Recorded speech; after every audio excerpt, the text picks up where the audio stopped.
series which is conducted every day at 2 p.m. on Zoom. We receive a lot of suggestions every day on subjects we should consider, and so many people also want to become part as speakers too. This is a simple indication that people who join us have been consistently following our MindSpeak continuously since 31st of March and have become now a part of MindSpeak. The business of small and medium-sized jewelers has always remained a challenging one. बहुत कम लोग उनकी समस्याओं को समझने की कोशिश करते हैं या उसको उलझाने की भी कोशिश करते हैं, और ये हमारी सबकी रिस्पॉन्सिबिलिटी रहती है कि हम हर एक सेक्टर्स के ऊपर ध्यान रखने की कोशिश करें. कुछ फैमिलीज़ों के लिए तो ये एक इश्यू बन जाता है जब नया जनरेशन कहता है कि हमको आपके बिजनेस में के झमेलों में नहीं आना है, और वहीं वो गाड़ी अटक जाती है. और बहुत बार ऐसा भी होता है कि फैमिली में दूसरा कोई आगे होता नहीं है इस बिजनेस को आगे ले जाने के लिए. लेकिन कुछ लोग ऐसे भी होते हैं जिनको हमेशा नज़ारे अच्छे ही दिखते हैं, जिनको फ्यूचर अच्छा दिखता है, ब्राइट दिखता है, और कुछ लोग ऐसे भी हैं जिन्होंने अपने बिजनेसेस को बहुत छोटे बिजनेसेस से बहुत अच्छे प्रमाणों में बिजनेस को बिल्ड किया है. आज का जो हमारा डिस्कशन है वो इस सब्जेक्ट पे है, थिंक बियॉन्ड, थिंक पॉजिटिव. कम ना होगी सोने की चमक. ये डिस्कशन मॉडरेट करेंगे दिनेश जैन जी, जिनको एक बिजनेस के लिए एक बहुत पैशन है और जो मेरे जनरेशन से बिलोंग करते हैं. लेकिन हमेशा इनके पास कोई नई बात होती है डिस्कशन के लिए, और वो हर एक चीज को नई तरह से डिफरेंटली करना चाहते हैं. So and I always order and respect his ideas. उन्होंने एक पैनल भी बनाया है बहुत अच्छे तरह से. इसमें है Vardhaman Kothari ji from Jabalpur, Vinod Kumar ji from Patna, Rajesh Rokade ji from Nagpur, और हमारे चहीते जी.वी. श्रीधर जी फ्रॉम बैंगलोर. ये सारे लोग रिटेल सेगमेंट को बिलोंग करते हैं, लेकिन अपने आप में सब धुरंधर है और अपनी कैपेसिटी में एक एक स्तंभ है. बिफोर आई रिक्वेस्ट दिनेश भाई to start like every day, मैं ये बताना चाहूँगा कि आज का ये वेबिनार जो है वो 1.5 घंटे का है. इसमें लास्ट के जो 15 मिनट है वहाँ पर क्वेश्चन आंसर्स होंगे.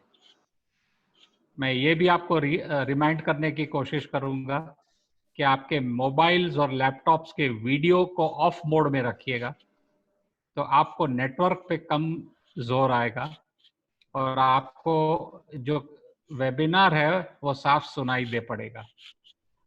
जो वेबिनार को लेटर बाद में सुनना चाहते हैं वो आसानी से माइंडस्पीक के किसी भी ग्रुप में देखेंगे तो वो शाम तक अपलोड हो जाता है. तो फ्रेंड्स, मैं अब दिनेश जी से गुजारिश करूंगा तो वो अपना प्रेजेंटेशन शुरू करें. Welcome Dinesh ji. Thank you Ashok भाई. दिनेश भाई, एक छोटी request to all the panelists, please don't mute yourself. In case if you are muting yourself, then I have to unmute. So you can keep your mics unmuted. That will be better. Thank you very much. Thank you Avinash ji. Thank you Ashok भाई.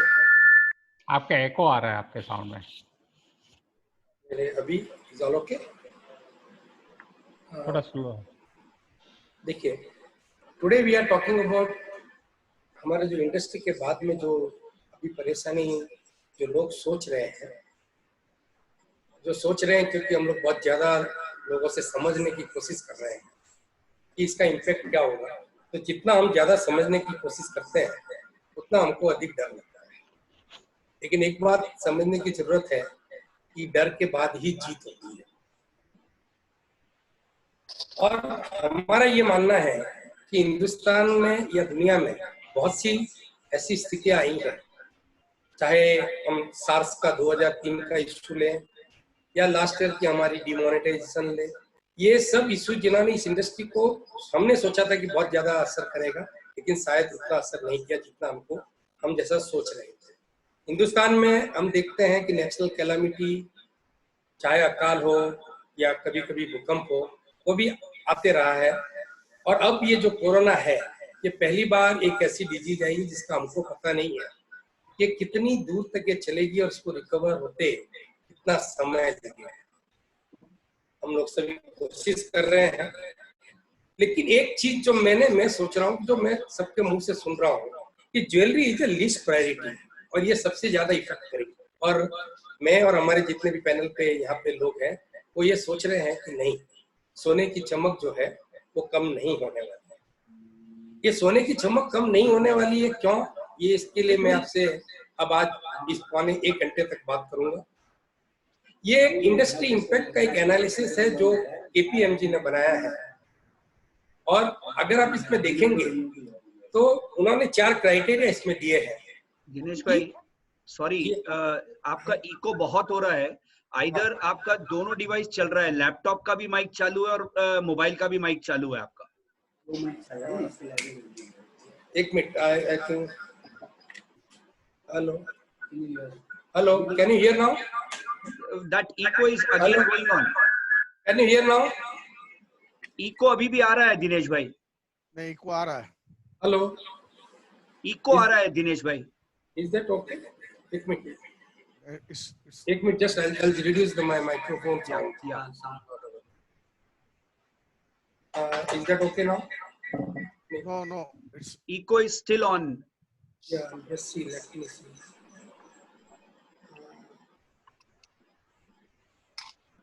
Speaker बंद कर दो। सुनोगे क्या? बहुत अच्छा है। सुनोगे तो बुला दो। हेलो, Echo हेलो, है दिनेश भाई, echo is there from your side. उसको या तो एक स्पीकर, आपका कोई स्पीकर ऑन है? तो स्पीकर ऑन है, करने भी धारो बंद करनी नहीं, बंद है, बंद no, no there nothing, no speaker here. I don't know, but echo बहुत ज्यादा है, थोड़ा आप देखिए उसको कैसे कर सकते हैं। फाइन, अदरवाइज दिनेश भाई, मुझे लगता है आपके बाजू में कोई जो खड़े होंगे उनके पास कोई मोबाइल होगा, वो शुरू होगा, इस वजह से भी हो रहा होगा, उनको दूर करिए। My mobile is also there. Sorry. Insert the audio from here and do the audio from here. Still going on. Let me see. I'm doing the audio from somewhere. Apple speaker. Now is okay. Yes, but echo is there. Hello. Echo is there. Echo is there. No, wait. Hello. Okay, can you all mute his laptop so I can start his speaker on the phone, so that'll be better. If you can mute him on the, if आप लोग को mute कर सकते हैं। अविनाश जी, मेरा laptop आप mute कर दीजिए, जो मेरा है, मैं मेरे दूसरे डिवाइस से आ रहा हूँ, उस पर आप ऑडियो ले लीजिए। ठीक है। जो मेरा दिनेश जैन के नाम से दूसरा एक आईफोन है, एक सेकेंड, तो आप ले लीजिए जरा। एक मिनट। दिनेश,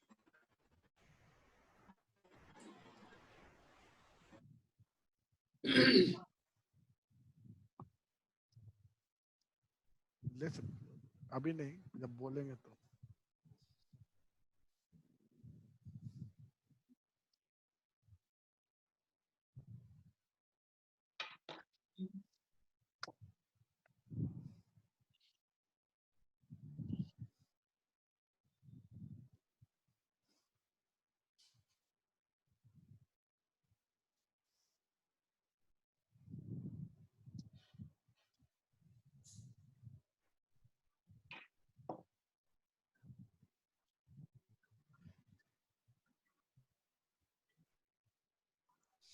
दिनेश भाई, कौन से डिवाइस से आप आए हो मेरे को बताइए तो मैं उसको करता हूँ।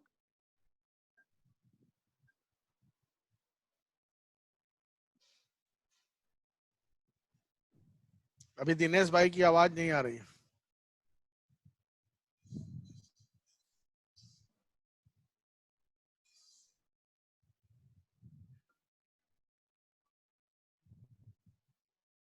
क्यों करना?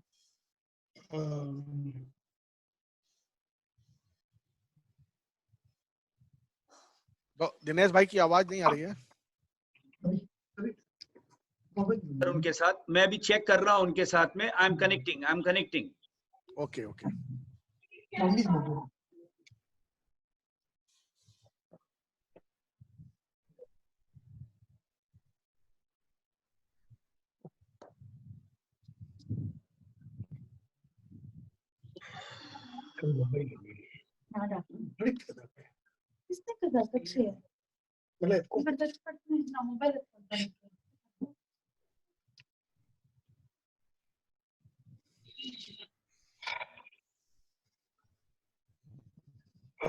Avinash ji, Yes sir. what we can do is, in case if there is a problem which may take some more time, let other just stop talking so that the time will be saved. If it is okay, you can check with Ashok bhai and we can proceed. Let me check with Dinesh bhai once and then Yeah. I will get back to you. Yes. Already it is 2:16 now. Dinesh भाई आप कौन से उस device से आए हो अंदर?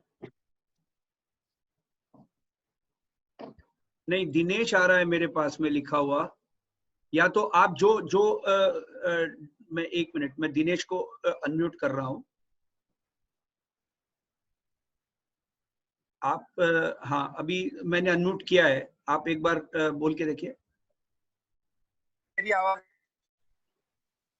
हाँ, कैसे हैं? Hello yes. On this also there is a lot of echo. Anyways, Dinesh bhai can carry on. Echo क्यों आ रहा है?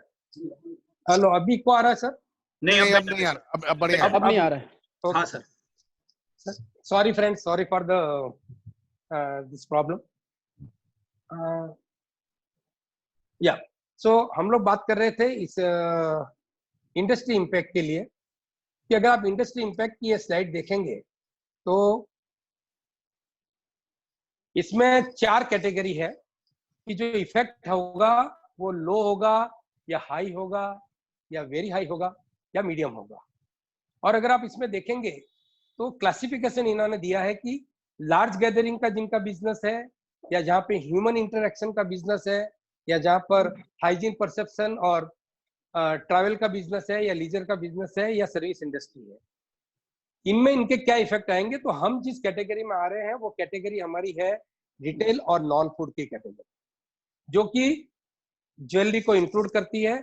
और उसमें अगर हम देखें तो हमारा जो इम्पैक्ट है वो मीडियम है, यानी न हम वेरी हाई इम्पैक्ट है न हमारा हाई इम्पैक्ट है। तो हम कहने से मतलब है कि हम दूसरे नंबर के इम्पैक्ट पे आएंगे, तो हमारे बिजनेस में उसका ज्यादा इफेक्ट दिखने की शक्यता नहीं दिखाई देती। अब एक जो सवाल सबके दिमाग में आ रहा है कि कैश फ्लो कैसा होगा, कैश फ्लो एक कोविड-19 के बाद में कैसा होगा। जो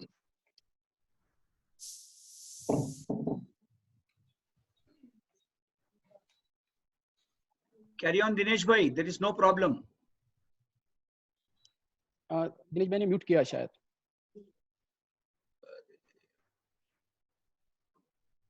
नहीं, he is not on mute. Dinesh bhai,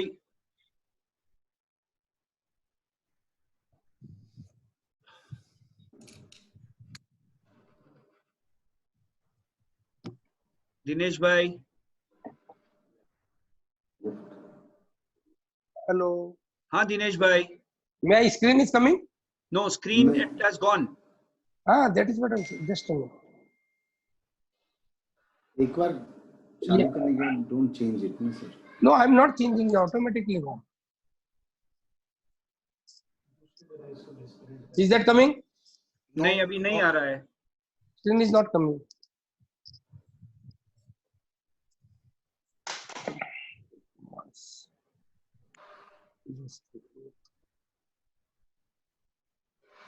I don't know why. Screen share possible. Dinesh bhai, you can continue without the screen also. I think your ideas are clear. Yeah, now Yeah. it is coming. It is coming now. Yeah. So that is what I am talking. मैं जो बात कर रहा था sir कि cash flow का जो हमारा आउटलुक है, जो चार्टिस्ट की अगर नजर से हम देखें तो लोग उम्मीद कर रहे हैं कि वी शेप कैश फ्लो आएगा।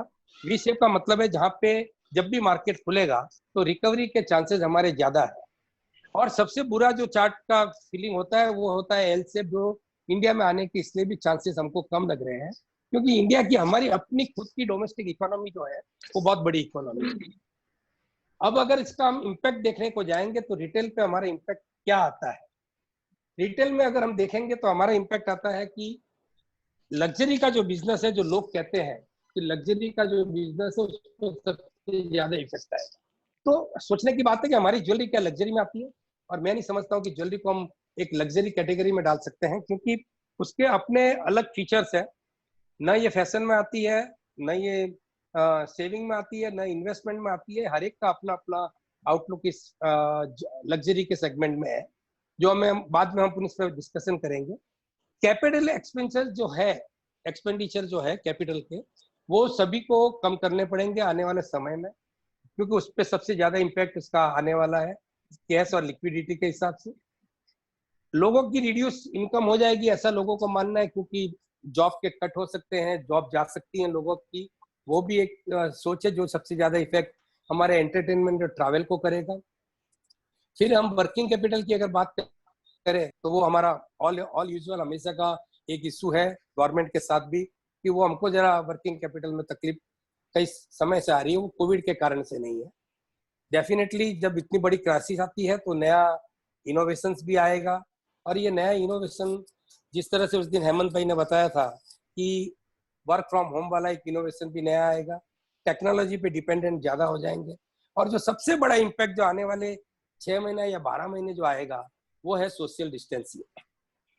क्योंकि जब तक कोविड का पूरा ये वैक्सीन या ट्रीटमेंट शुरू नहीं होता है तब तक ये हमारा सोशल डिस्टेंसिंग का जो झमेला है ये झमेला कंटिन्यू रहेगा। तो अब अगर मैं सबसे पहले बात करूं कि सब इतना जब हम सोचने के बाद जब चारों तरफ से ये मैसेज आता है कि हमारी इंडस्ट्री कहाँ जा रही है, हम लोग क्या कर रहे हैं, क्यों हम लोग नेगेटिव जाएंगे, तो मैं देख रहा हूँ कि यहाँ पे मुझे नेगेटिव कुछ भी दिखाई नहीं देता है। मैं ये मान रहा हूँ कि हमारी इंडस्ट्री में बहुत पॉजिटिव है। सबसे पहले अगर हम देखें तो 1990 में जब गोल्ड कंट्रोल चला गया तब हम लोग कुछ हजारों में ज्वेलर्स थे। आज हमारे ज्वेलर्स की संख्या लाखों में है, और अगर लाखों में अगर ज्वेलर्स बढ़े हैं तो डेफिनेटली कहीं ना कहीं तो ग्रोथ आई है। दूसरी जो बात है कि ज्वेलरी का जो हमारा कंजम्पशन जो है वो करीब करीब इन पिछले 3 सालों में 14% के आसपास बढ़ा है, जो आज 2.5 ट्रिलियन इकोनॉमी जो है सिर्फ ज्वेलरी के गोल्ड कंजम्पशन के डोमेस्टिक कंजम्पशन के लिए है। और ग्लोबल रिसेशन जिसकी हम बात कर रहे हैं, जैसे कि नॉर्मली आता है, जैसे 2008 में भी आया था, लेकिन वो ग्लोबल रिसेशन हमारी इस इंडस्ट्री में आने की शक्यता हमको कम दिखती है क्योंकि हमारा खुद का अपना डोमेस्टिक मार्केट जो है वो इतना बड़ा है कि हम इंपोर्ट और एक्सपोर्ट मार्केट के ऊपर डिपेंडेंट नहीं है। चौथी बात जो हमारी है कि हमारी जो डाइवर्सिटी है और जो हमारा जो लॉन्ग स्टैंडिंग कल्चर है, वो कल्चर इस बिजनेस को सपोर्ट करता है। आपकी कोई भी चीजें ऐसी नहीं है कि जो अगर इसके ज्वेलरी के बिना आपके परिवार का कोई भी कल्चर, कोई भी कार्यक्रम, फिर आपकी शादी, आपके घर में शादी हो या आपके घर में एनिवर्सरी हो या आपके घर में बर्थडे हो या किसी के घर का मुहूर्त हो, तब भी हम सोने से लगा के चांदी को हम उसमें कहीं ना कहीं गिफ्ट देने की या खरीदने की कोशिश करते हैं। और इंडिया का जो बिजनेस है वो पूरा का पूरा रूरल इकोनॉमी में डिपेंड करता है, और करीब आज की तारीख में जो 60% बिजनेस रूरल इकोनॉमी से आता है, तो हमारी रूरल इकोनॉमी अब डे बाई डे स्ट्रेंथ होते जा रही है। एग्रीकल्चर भी इस बार बहुत अच्छा हो रहा है, और जैसे कि आप देखेंगे रूरल इकोनॉमी में लोगों के हाथ में अब पैसा आ रहा है। मनरेगा का प्रोग्राम देख लीजिए, गवर्नमेंट के जो कंस्ट्रक्शन के वर्क देख लीजिए, तो रूरल इकोनॉमी में बहुत पैसा लोगों के पास आ रहा है। और एक सबसे बड़ा जो बदलाव आया है पिछले 4-5 सालों में, और पर्टिकुलरली ये जो बैंकों के जो इश्यूज हुए हैं, जो डिमोनेटाइजेशन हुआ है, जो इस तरह की प्रॉब्लम हुई है, तो जो एक पॉपुलेशन जो गोल्ड में इन्वेस्ट नहीं करना चाहती थी, वो अब वापस गोल्ड में इन्वेस्ट करने की ओर सोचने लगी है कि गोल्ड से बेहतर कोई सेविंग नहीं है, ये एक दूसरी कैश है जिसको आप कहीं से भी एनकैश कर सकते हैं। और लास्ट और लीस्ट सबसे बड़ा पॉइंट जो है कि रिटेलर जो है, हमको रिटेलर को इसलिए भी घबराने की जरूरत नहीं है कि अगर ये ज्वेलरी इंडस्ट्री है तो ज्वेलरी इंडस्ट्री में जो कुछ भी मैन्युफैक्चर होने वाला है, जो कुछ भी सप्लायर लाइन होगा या होलसेलर होगा, उसका एग्जिट पॉइंट तो ये रिटेलर ही रहेंगे। और ये समय आ गया है अब मैन्युफैक्चरर्स और सप्लायर को भी कि अपनी सोच को बदल के रिटेलर को वो प्रोटेक्ट करे और रिटेलर को सपोर्ट करे। अब मैं किसी की बिजनेस को जब हम समझने की कोशिश करते हैं तो पहले उस बिजनेस को समझना चाहिए। और समझने का तरीका होता है कि डॉक्टर का जो तरीका होता है, जब रोगी को देखता है तो पहले वो उस बीमारी को बराबर समझने की कोशिश करता है, और जब वो बीमारी समझ जाता है तो उसका सही इलाज कर सकता है। और अगर हम बीमारी नहीं समझेंगे तो हम इलाज क्या करेंगे? तो उसके लिए मैं सबसे पहले इसका एक शॉर्ट एनालिसिस करना चाहता हूँ हमारी इंडस्ट्री का, कि रिटेल सेक्टर में हमारी स्ट्रेंथ क्या है और जो हमारी स्ट्रेंथ है हम उसको कैसे कैपिटलाइज कर सकते हैं। मैं थोड़ा फास्ट जा रहा हूँ क्योंकि हमको ये 45 मिनट उसके बाद हमारा सबका पैनल डिस्कशन भी है। आप अगर देखेंगे तो हमारे बिजनेस की जो सबसे बड़ी स्ट्रेंथ है वो है कस्टमर की लॉयल्टी, जो जनरेशन टू जनरेशन हमारे साथ रहती है। हमारी जो दुकान में जो हमारा स्टाफ है उनका जो एक कॉन्फिडेंस हमारे साथ है और हमारा जो उन पे ट्रस्ट है, वो हमारी बहुत रिलायबल वर्कफोर्स है, जो हमारी स्ट्रेंथ है। कैपिटल हमारी सिक्योर है, दूसरे बिजनेस की जैसे नहीं है कि लोगों ने अगर जो कैपिटल में इन्वेस्टमेंट किया, पेरिसेबल कैपिटल हो गई, अगर वो माल नहीं बिका तो उसकी जो वैल्यू डाउन हो जाती है। वो हमारे यहाँ पे कैपिटल में हमारा जो इन्वेस्टमेंट है वो हमारा सिक्योर इन्वेस्टमेंट है। और अगर साइक्लिकल बिजनेस ग्रोथ देखें तो ये एक सिर्फ इसी बिजनेस में है जो और किसी बिजनेस में नहीं है, कि हमारे यहाँ से ज्वेलरी खरीदने के बाद भी आदमी यूज करने के बाद, समय जाने के बाद उसको वापस देके नया भी बना सकता है। एक ही कस्टमर साल में 2 बार भी आ सकता है, साल में 10 और 10 सालों में भी आ सकता है। रिकरिंग बिजनेस होता है। तो ये हमारा एक बिजनेस ग्रोथ है जो साइक्लिक है, जो एक बार ऐसा नहीं है कि कंस्ट्रक्शन के एरिया में आपने 1 फ्लैट ले लिया या जिंदगी में 2 फ्लैट ले लिया। ज्वेलरी आप ऑन बाइंग कर सकते हैं, खरीद सकते हैं, बेच सकते हैं, बदल सकते हैं। तो ये हमारा साइक्लिकल बिजनेस है। और सबसे बड़ा है कि ज्वेलरी आज हमारी सोसाइटी में एक कल्चरल स्टेटमेंट, कल्चरल के साथ स्टेटस स्टेटमेंट है, और उसके साथ में ये सोशल सिक्योरिटी भी का सर्व भी पर्पस भी सर्व करता है। तो अगर आप एक देखें तो हर एक परिवार के अंदर हर आदमी ये चाहता है कि मेरे घर में कोई कार्यक्रम हो, मैं अच्छे कपड़े पहनूं, मैं कुछ भी पहनूं तो उसके साथ ज्वेलरी जरूर पहनूंगा। क्योंकि आज दिन तक ऐसा कभी नहीं हुआ कि किसी की शादी हो, किसी के यहाँ पे कोई फंक्शन हो तो आपने बिना ज्वेलरी के किसी किन्हीं को देखा होगा। तो ये एक ज्वेलरी स्टेटस स्टेटमेंट है, और ये जो सोशल सिक्योरिटी वो हमारा एक बहुत बड़ा स्ट्रॉन्ग पॉइंट है। लेकिन निश्चित है हर बिजनेस के अंदर स्ट्रॉन्ग पॉइंट है तो वीकनेसेस भी हो सकती है। बहुत से लोग ये मानते हैं कि नॉन एसेंशियल कैटेगरी है, लेकिन ये एक विषय है जिसपे हम लोग उसको एसेंशियल, नॉन एसेंशियल को कैसे एसेंशियल बना सकते हैं और उसको किस तरह से हम उसको प्रमोट करें कि वो लोगों को लगे कि नहीं ये एसेंशियल कैटेगरी है। ये हमारे लिए एक टारगेट है, अपॉर्चुनिटी है जो हम सोच सकते हैं। गोल्ड प्राइस जो वॉलेटाइल है कुछ तो इंटरनेशनल मार्केट पे डिपेंड करती है जिसमें हमारा कोई कंट्रोल नहीं है, लेकिन हम देखते आ रहे हैं कि ये जो वॉलेटाइल गोल्ड प्राइस अगर पिछले 50 साल का रेशियो देखें तो ये बढ़ी ही है, कभी भी कम नहीं हुई है। तो हमारा जो वॉलेटाइल वन वे चल रहा है तो वो एक प्लस पॉइंट है लोगों को, जो उनको एक तरह से ये सोचता है कि मेरे को, मैं इसमें जो पैसा डालूंगा वो पैसा मुझे कभी भी नुकसान नहीं करेगा। और जो सबसे बड़ी चैलेंज हमको आती है वो आती है जो हमारी इंडस्ट्री की रेपुटेशन की। जो हमारी इंडस्ट्री की जो रेपुटेशन है वो कितना भी हम कहें, लेकिन हम स्वयं को ये मानना पड़ेगा कि उतनी अच्छी रेपुटेशन हमने अभी तक लोगों की नजरों में नहीं बनाई है और नहीं बना पाए हैं। कुछ लोग अभी भी ऐसा सोचते हैं। हॉलमार्किंग आज 8-10 साल आने के बाद में भी, मैं एक ज्वेलर से बात कर रहा था तो ज्वेलर्स को मैंने कहा कि यार हॉलमार्किंग आ गई, अब तो अच्छा माल बेचो। तो बोला नहीं यार, जब तक मैंडेटरी नहीं होगी तब तक यही माल बेचता हूँ, फिर एक ही दिन में सब गला के मैं नया बना लूंगा। तो ये जो माइंडसेट लोगों का है जिसने हमारी इंडस्ट्री को थोड़ा रेपुटेशन को वीक किया, जिसका इफेक्ट हमको आ रहा है।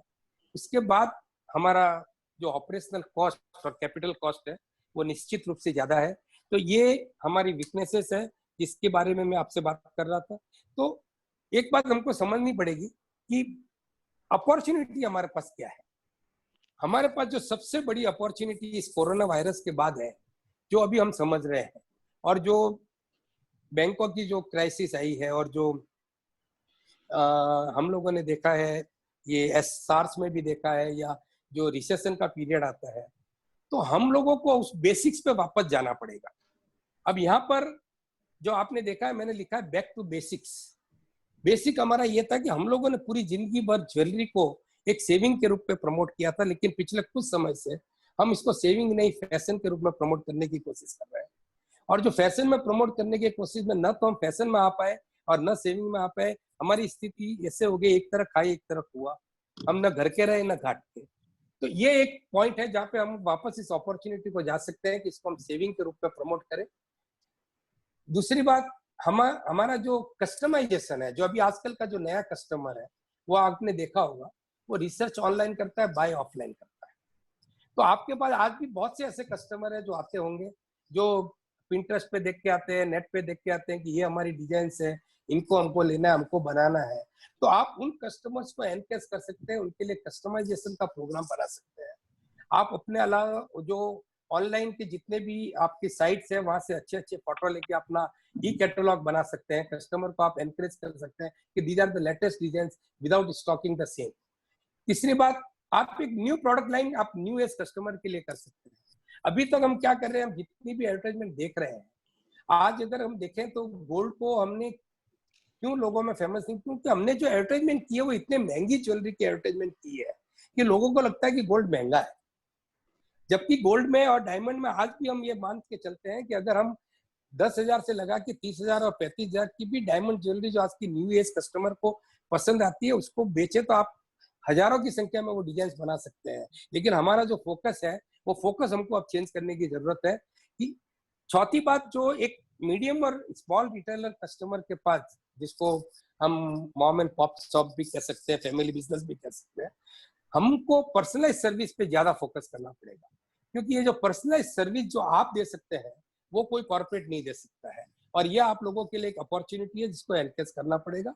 और एक नया जो समय अब आपके लिए आने वाला है, वो ये है कि आप अपने मैन्युफैक्चरर्स के साथ में, अपने सप्लायर के साथ में अगर अपने अच्छे रिलेशन बनाते हैं, तो वो उनकी डिजाइनिंग के साथ में अगर एक ओमनी चैनल का कंसेप्ट अगर लेके आते हैं कि जो अपना वो मार्केटिंग करे ऑनलाइन, और आपको यहाँ पे अगर आपको एक रिटेलर के रूप में ओमनी चैनल के अगर में यूज करें, तो वो एक बहुत बड़ी अपॉर्चुनिटी हमारी इंडस्ट्री के लिए हो सकती है, और जो हमको एक अब समझने की जरूरत है।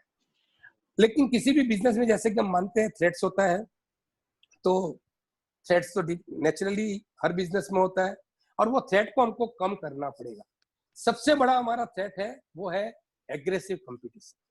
हम लोग इतना कट थ्रोट कंपटीशन कर रहे हैं। अगर हम किसी से बात करते हैं तो वो कहते हैं कि आप इतने लो मार्जिन के अंदर भी आप इतना एग्रेसिव कंपटीशन कैसे कर सकते हैं, और उसके बाद आप उम्मीद करते हैं कि हम सर्वाइव करेंगे। तो ये हमारी सबसे बड़ी गलती है। दूसरी बात, हमारी लिक्विडिटी और कैपिटल चैलेंजेस सबसे बड़ा है। गवर्नमेंट की कुछ पॉलिसीज ऐसी है कि हम बैंकों से हमको पैसा लेना है, बैंकों की हम गुड बुक्स में नहीं है, और गवर्नमेंट की नई पॉलिसी इस तरह से है कि आप कंपनीज के अंदर डायरेक्टर्स के सिवा लोन नहीं ले सकते हैं। आप कस्टमर का अगर एडवांस लेते हैं तो उसके भी अपने नॉर्म्स है। तो लिक्विडिटी और कैपिटल के हमारे बहुत बड़े चैलेंज है। और सबसे बड़ा चैलेंज जो है वो हमारा baggage of old school business practice. ये देखिए, ये सबसे बड़ा चैलेंज हमारा इसलिए है कि हमारे ज्वेलर जो भी है, मीडियम और स्मॉल रिटेलर, वो सब कोई 20 साल, कोई 25 साल, कोई 30 साल, कोई 40 साल पुराना है। और हमारे जो दूसरे जो नए ज्वेलर्स आए हैं, जो आज ग्रूम कर रहे हैं, वो 5 या 10 साल पुराने हैं। तो निश्चित रूप से हमारा एक जो ओल्ड स्कूल बैगेज है, जब हम लोगों ने 22-20 का सोना दिया था, या जब हम एडीएम यूज नहीं करते थे, और वो सोना जब आज कस्टमर लेके आता है, तो दूसरे बिजनेसमैन जिन्होंने हॉलमार्किंग के समय से एंट्री ली है, उनको ये कहने का मौका मिल जाता है कि आपके ज्वेलर्स ने आपको सही सोना नहीं दिया, हम सही सोना देते हैं। तो ये हमारा एक सबसे बड़ा चैलेंज है जिसको हमको मीट करना है। और ये एक बात है कि लो पर कैपिटा इनकम हमारी इंडियन कंज्यूमर की है। उस इंडियन कंज्यूमर की लो कैपिटा इनकम को हमको एड्रेस करना है, और वो निश्चित रूप से गवर्नमेंट भी कर रही है। क्योंकि मैं इसमें पॉजिटिव ये देख रहा हूँ कि गवर्नमेंट का टारगेट है कि 5 ट्रिलियन इकोनॉमी 2022 तक वो करना चाहते हैं। तो अगर 22 तक की कोशिश करेंगे तो 2025 तक जरूर होगी। तो ये भी एक थ्रेट है, लेकिन ये थ्रेट समय समय के साथ ये बदलेगी। डिस्ट्रप्शन इकोनॉमी में कंटिन्यू हो रहा है। प्लस हमारे लिए तो आप देखेंगे तो एक्साइज का प्रॉब्लम आया है, जीएसटी का प्रॉब्लम आया है, डीमोनेटाइजेशन का प्रॉब्लम आया है। तो हमारे लिए ये हमेशा एक कंटिन्यूस डिस्ट्रप्शन हमारी बिजनेस के लिए रहा है। और टैक्सेस एंड कंप्लायंसेस, ये भी एक बहुत बड़ा हमारा इश्यूज है। और आने वाला सबसे बड़ा चैलेंज जो हॉलमार्किंग है, वो बहुत बड़ा चैलेंज होने वाला है। तो ये सब इशू डिस्कस करने के बाद अब निश्चित रूप से हम बात करेंगे तो हमें सॉल्यूशन की बात करनी है। ये तो हमने कह दिया कि हमने एक डॉक्टर के रूप में देखने की जो हमारी कोशिश थी वो हमने कर दी। तो मैं अब इसके साथ एक थोड़ी सी बात ये कहूंगा कि एक कवि थे सोहनलाल द्विवेदी, उन्होंने कहा था कि लहरों से डर के नौका पार नहीं होती और कोशिश करने वालों की हार नहीं होती। तो इतना भी हमें नेगेटिव होने की जरूरत नहीं है। हम इन सब चीजों को जो हमने अभी डिस्कस किया है, हम इन चीजों को समझ सकते हैं और इन चीजों को हम अपने ढंग से लेकर जा सकते हैं, क्योंकि हमें इन 5 चीजों पे खास ध्यान देने की जरूरत है। कैपिटल, रियलिस्टिक अप्रोच लाना पड़ेगा हमारे अप्रोच में, कस्टमर्स को हम किस तरह से अपने साथ में रखें, हमारे एसओपीज को हम कैसे सुधारें, और जो हमारी टीम है उसको हम किस तरह से मोटिवेट करें।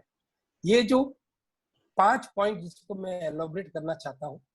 कैपिटल का जो हमारा इशू है वो सबसे बड़ा कैपिटल का इशू है, और आपको ये समझना है कि कोविड के बाद आने वाले समय में हमको हमारे बिजनेस में कैश लिक्विडिटी ये बढ़ानी पड़ेगी। अब कैश लिक्विडिटी बनाने का मतलब जरूरी नहीं है कि हम लोग और नया पैसा इस बिजनेस में डालें। हम ये देख सकते हैं, जैसे कि हम पहला सेमिनार हमने देखा था शिवमन जी का, उन्होंने शिवराम जी का, उन्होंने बहुत अच्छा वर्ड यूज किया था, गोल्डन फर्नीचर। तो गोल्डन फर्नीचर भी आपकी दुकान में जो है, जिसको हम कहते हैं कि एजिंग स्टॉक जिसको है, वो हम लेके चलते हैं। एक पुराने बिजनेस में हमारे बाप दादा थे, वो ये कहते थे कि नहीं, पुराना माल पॉलिश करके रखो तो आप बहुत ज्यादा प्रॉफिट होगा, क्योंकि उस समय 22-20 का था। आज का माल जब आप हॉलमार्किंग बेच रहे हैं और आपका एजिंग स्टॉक है, अगर 6 महीना पुराना हो जाता है तो उसको आप कंटिन्यू करते हैं, तो आप अपनी डेड इन्वेंट्री को कंटिन्यू कर रहे हैं। तो उससे आप अपनी कैश लिक्विडिटी बढ़ा सकते हैं कि अगर आपके पास 5% स्टॉक भी है और उस 5% स्टॉक को आप लिक्विडेट कर लें, आपके पास उसको लिक्विडेट करके उसको कैश में कन्वर्ट कर लें, तो आप इसमें आ सकते हैं। आपको फाइनेंशियल प्लानिंग पूरी समझने की जरूरत है। अपने बजट के जो नेसेसरी एक्सपेंसेस है उनको रखना है, और जहां भी आप एक्सपेंसेस कटल कर सकते हैं वो करना है। आपका जो रियल टाइम सेल्स, ये मैं आपको कहना चाहता हूं कि ये आपके लिए बहुत आवश्यक है। हम लोगों ने देखा है कि बहुत सी हमारी एक आदत होती है, टेम्पटिंग होती है कि हम खरीदी करने जाते हैं तो 500 ग्राम हमको लेना है तो हम 1 किलो लेके आते हैं कि चलो कुछ नहीं, उसको 1 महीने के बाद पैसा देना है। लेकिन उससे होता क्या है कि 1 महीने के बाद जब आप पैसा तो दे देते हैं, लेकिन 1 महीने के बाद जब पैसा देते हैं तो होता ही है कि आपने बैंगल खरीदा है, चेन बेची है, चेन बेच के आप बैंगल्स का पैसा चुका रहे हैं। तो एक समय ऐसा आता है, या तो आपका बैंगल का स्टॉक कम होगा या चेन का स्टॉक कम होगा। रियल टाइम सेल्स और रियल टाइम परचेज में आपको क्या होगा कि ये मौका इस कोविड के बाद आपको मिला है कि अगर अपना जो भी आउटस्टैंडिंग अगर हमारे सप्लायर्स की हमारे पास है, अगर उस आउटस्टैंडिंग के सामने आपका एजिंग स्टॉक को हम निकाल कर वो आउटस्टैंडिंग अगर पूरी करें और हम रियल टाइम परचेज में आ जाए और जितनी हमको जरूरत है उतना ही सेल करते हैं उतना ही हम परचेज करें, तो आपको उनके 2 फायदे होंगे। एक, आप कैश में परचेज कर रहे हैं तो डेफिनेटली आपकी बाइंग अच्छी होगी। निश्चित रूप से अगर आप कैश में परचेज करते हैं तो जो भी सप्लायर है वो सबसे पहले आपको अपना नया स्टॉक दिखाने की कोशिश करेगा, क्योंकि उसका टर्नओवर बढ़ता है। वो एक जो क्रेडिट पे जो माल लेता है उसको डिजाइन और जो कैश में डिजाइन, उनके अप्रोच में फर्क पड़ता है।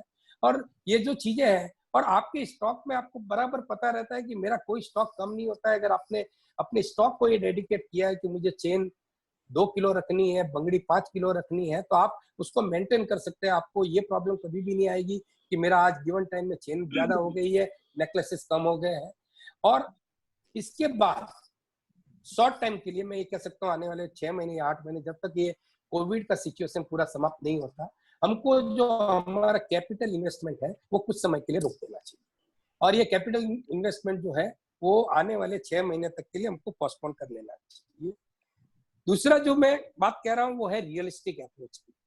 रियलिस्टिक अप्रोच में जो मैंने जिस पॉइंट पे आपको पहले कहा था कि promote your jewellery as a cash saving then fashion, ये पॉइंट मैं इसलिए आपसे कहना चाहता हूं कि बहुत लंबे समय से जब हम कस्टमर को बिजनेस कर रहे थे तो हम कस्टमर को कहते थे कि गोल्ड आपका इन्वेस्टमेंट है, गोल्ड आपकी सेविंग है।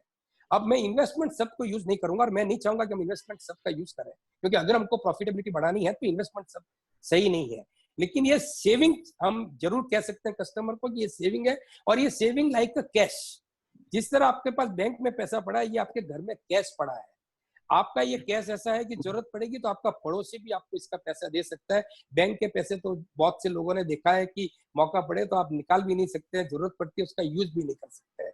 और उसके साथ में ये आपका स्टेटस सिंबल भी है, ये आपकी एक सोशल सिक्योरिटी भी है।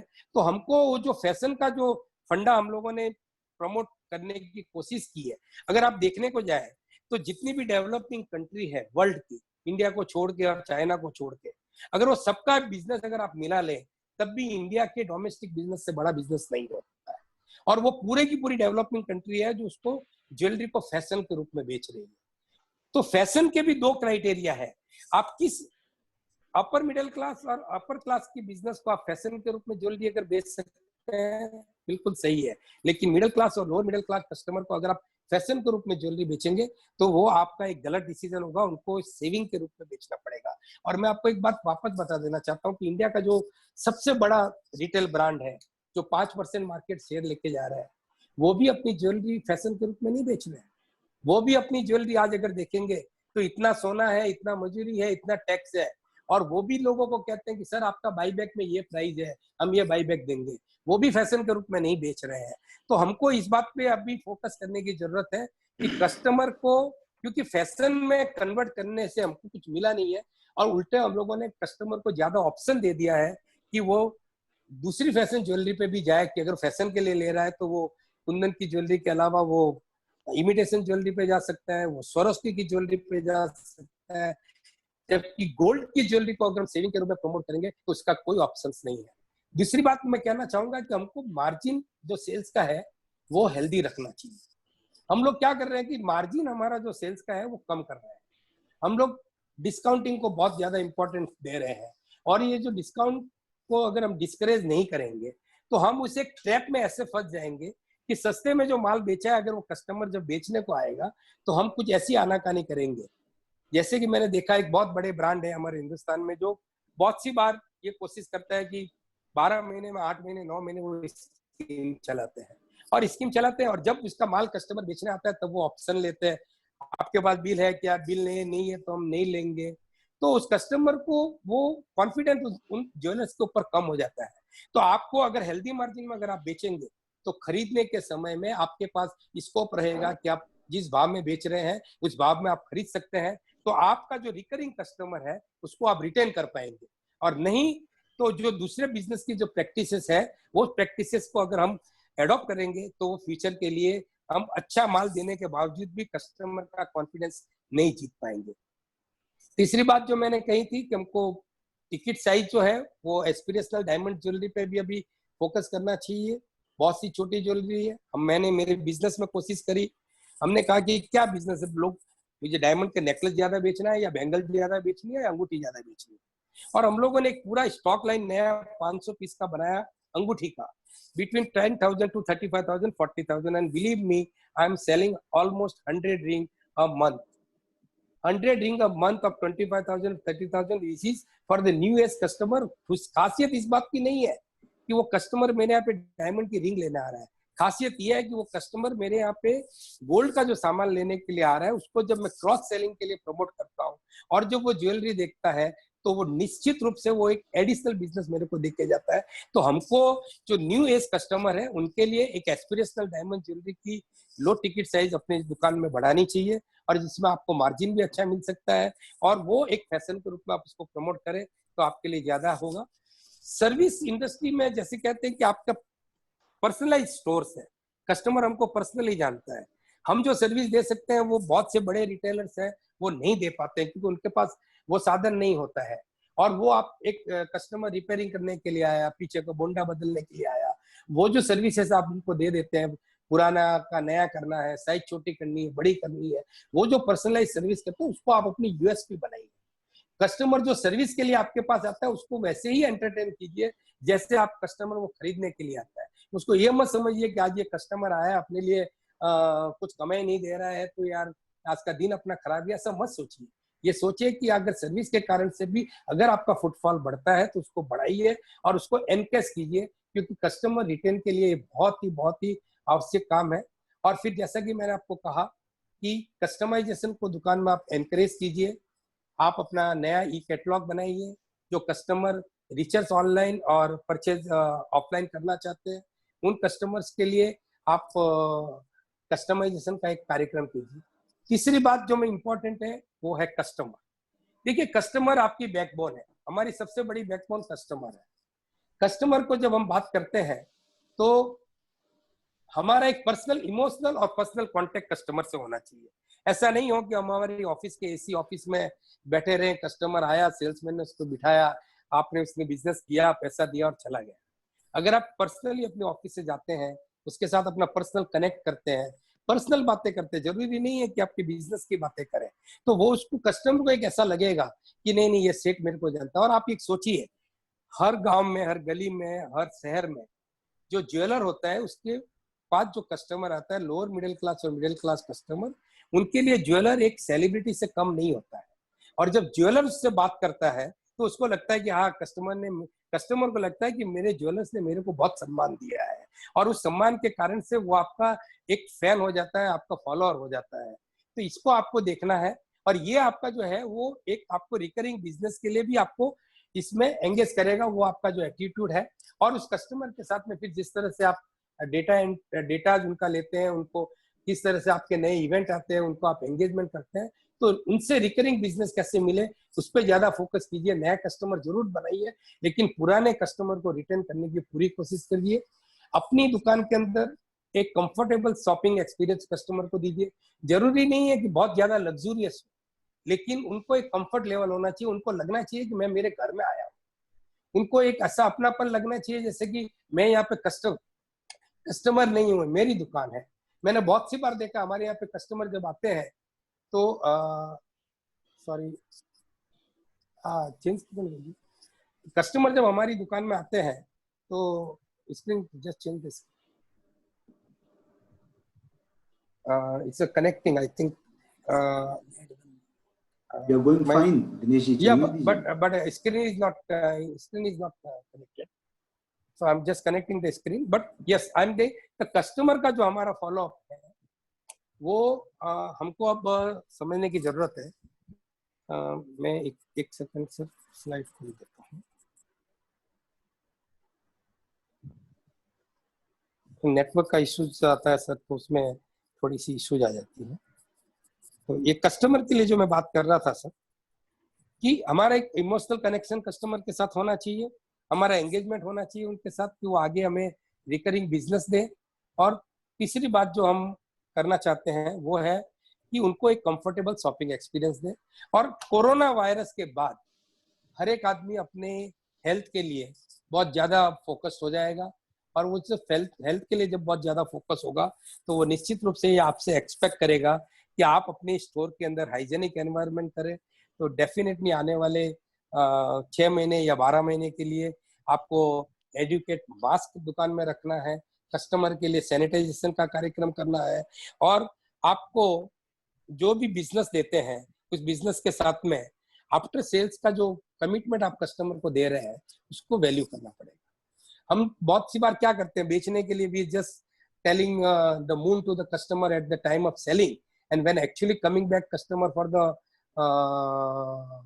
services, then we are coming out with the excuses, आज कारीगर नहीं, आज वो नहीं है।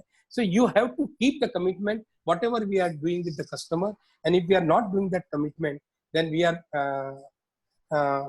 putting ourselves into a problem. The next time going is on a SOPs. So SOPs जो हमारे बिजनेस की है वो बहुत एसेंशियल, और आज का जो आने का जो समय है वो सबसे बड़ा समय एसओपीज का है। तो और एसओपीज के साथ में हमारे कॉम्पिटिटर्स की जो क्या बिजनेस पॉलिसी है ये हमको समझने की जरूरत है। अगर हमारा कॉम्पिटिटर हॉलमार्क की ज्वेलरी जो बेच रहा है वो खरीद रहा है, जिस भाव में बेच रहा है उसी भाव में अगर वो ले रहा है, और आप अपने स्टोर के अंदर उस कस्टमर को दूसरी पॉलिसी देते हैं कि हम इसका टैक्स काटेंगे, हम ये करेंगे, हमारे लिए ये पॉलिसी नहीं है, तो निश्चित रूप से आप गलत कर रहे हैं। आपको मार्केट की पॉलिसी के साथ अपनी बिजनेस की पॉलिसी को मैच करना पड़ेगा, क्योंकि आप भी एथिकल प्रैक्टिस के साथ अब जुड़ना चाहेंगे, और एथिकल प्रैक्टिस के सिवा इसका कोई फ्यूचर नहीं है। आपका मेन फोकस जो है आपके डेटा एनालिसिस पे होना चाहिए। तो आपका जो एसओपी को अभी बहुत स्ट्रांग करने की जरूरत है। जो न्यू एज जनरेशन जो हमारे बिजनेस में आना चाहती है उसको, और आप खुद जो ओनर है उनको इस डेटा पे बहुत ज्यादा एनालिसिस करने की जरूरत है। हम इसको बहुत इंपॉर्टेंट नहीं देते हैं। हम लोग ये कहते हैं कि एक आदमी जो है हमारे दुकान में जो रखा है वो करे, नहीं, ये डेटा एनालिसिस आपको इस अपने बिजनेस का बहुत सही ढंग से आपको पूरा डिटेल देगा। और तो आपको डेटा एनालिसिस किस तरह करना है, मार्केट के ट्रेंड्स को समझना है, ये डेटा एनालिसिस आपके लिए बहुत जरूरी है। तो हर ओनर को, हर प्रोपराइटर को, हर पार्टनर को अपनी सॉफ्टवेयर को समझने की बहुत जरूरत है। हम ये मान के चलते हैं कि नहीं, हमको सिर्फ प्रॉफिटेबिलिटी देखनी है, तो बिना डेटा एनालिसिस आप अपनी प्रॉफिटेबिलिटी नहीं बढ़ा सकते हैं, वो आपको देखना चाहिए। तीसरी बात है, आपको समय के साथ अपने सिस्टम के साथ और प्रोसेसेस के साथ अपग्रेड होना पड़ेगा। अगर हम उसमें अपग्रेड नहीं हुए तो we will be on the पीछे छूट जाएंगे। बहुत से हमने ऐसे ब्रांड्स के उदाहरण देखे हैं, जो नए नए ब्रांड आए हैं पुराने चले गए हैं। सबसे बड़ा एग्जांपल हम देख लीजिए, ये जूम आज हम यूज कर रहे हैं, जो आज 20 दिन पहले या 1 महीना पहले जूम को शायद इतना हम जानते भी नहीं थे। तो ये नई टेक्नोलॉजी, और जितने जल्दी हम लोगों ने इसको अडॉप्ट की है, इसी तरह की टेक्नोलॉजी हमको बिजनेस में भी अडॉप्ट करनी पड़ेगी। और कस्टमर के लिए हमको लॉयल्टी प्रोग्राम्स और बेनिफिट के लिए भी आपको करना पड़ेगा कि जो रेगुलर जो कस्टमर, जो हमारे रिटेन कस्टमर है, जो वापस आ रहा है, तो उसको हम लॉयल्टी प्रोग्राम हम कैसे दें।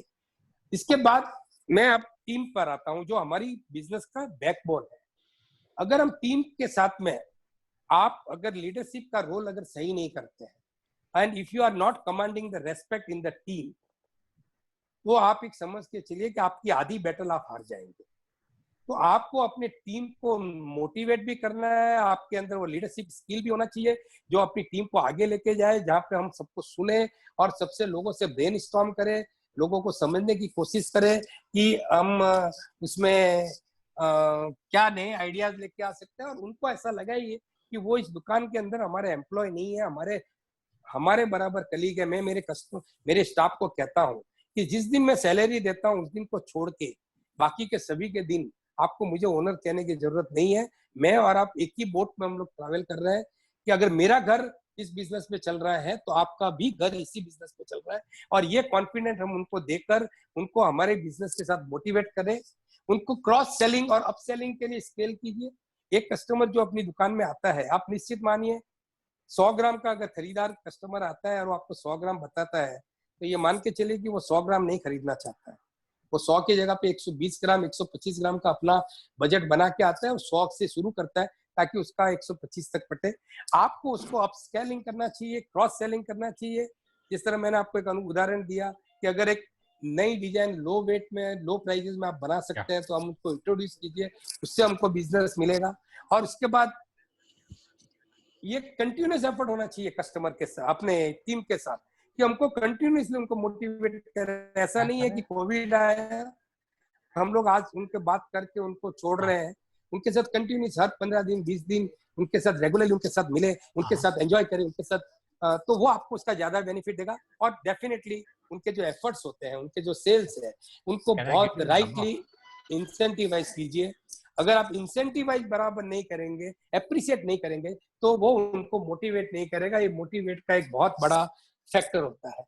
तो दोस्तों, मैं हमारी बिजनेस के साथ जो हमारे एसोसिएट्स है, मैं उसकी बात आपको करना चाहता हूँ, जो हम इसको बहुत लाइटली लेते हैं। जो कारीगर और एम्प्लॉय के साथ में सप्लायर और मैन्युफैक्चरर्स, जो कारीगर आपके साथ है उनको सबसे पहले जॉब सिक्योरिटी दीजिए। इस मंदी के अंदर बहुत से कारीगर फ्री बैठे हैं, तो उनको कोशिश कीजिए कि जो फ्री बैठे हैं, जिनको काम नहीं मिला है, उनको ये आश्वासन दीजिए कि हम आपके साथ काम करेंगे। आपका ये जो फ्री टाइम का पीरियड में जो बिजनेस का लॉस हुआ है उसको हम एक्स्ट्रा कवर करके आपको जॉब सिक्योरिटी देने की कोशिश करेंगे। उनके लिए आप जो मेडिक्लेम के हेल्थ बेनिफिट है उसको एक्सटेंड कर सकते हैं। उनके यहाँ पे हाइजेनिक एनवायरनमेंट को आप प्रमोट कर सकते हैं। उसके लिए अगर कुछ इन्वेस्ट करना है तो आप इन्वेस्ट कर सकते हैं। एडुकेट ट्रेनिंग आप उनको दे सकते हैं कि जो आज की तारीख में मार्केट में कैसे होता है, किस तरह की नई टेक्नोलॉजी आई है, कैड की क्या टेक्नोलॉजी आई है, किस तरह से अपना काम कम कर सकते हैं, मॉडर्न वे ऑफ वर्किंग कर सकते हैं। और सबसे बड़ी चीज, हम अपने कारीगर और स्टाफ के साथ जो कमिटमेंट करते हैं, उस कमिटमेंट का रिस्पेक्ट जरूर करें। होता यह है कि हम बोलने के लिए कह देते हैं लेकिन हम उसका रिस्पेक्ट नहीं करते। वो हमारी सबसे बड़ी कमजोरी है जो हम उसके साथ करते हैं। अब मैं आ रहा हूँ सप्लायर के पर, कि सप्लायर के साथ भी हम जो बात करते हैं खरीदी करने के समय, तो कहते हैं कि भैया मैं कैश में खरीदी करूंगा, और जब वो पैसा लेने के लिए आता है तो भैया आज सेठ बाहर गया है, आज चेक नहीं है। कृपया करके इन चीजों को मत कीजिए। पहली टाइम है कि आप रियल टाइम परचेज में आ जाइए। अगर किसी कारण से आपको अगर क्रेडिट पे भी लेना है तो आपने जो समय दिया है उस समय का ऑनर कीजिए, और अगर किसी कारण से उस समय को नहीं मेंटेन कर सकते हैं तो उसको बिल्कुल रेस्पेक्ट कीजिए, उसको बिल्कुल रेस्पेक्ट कीजिए, जिससे कि वो आपको रेस्पेक्ट करेंगे तो वो आपका सही ढंग से आपको माल भी बताएगा और आपसे काम भी करेगा।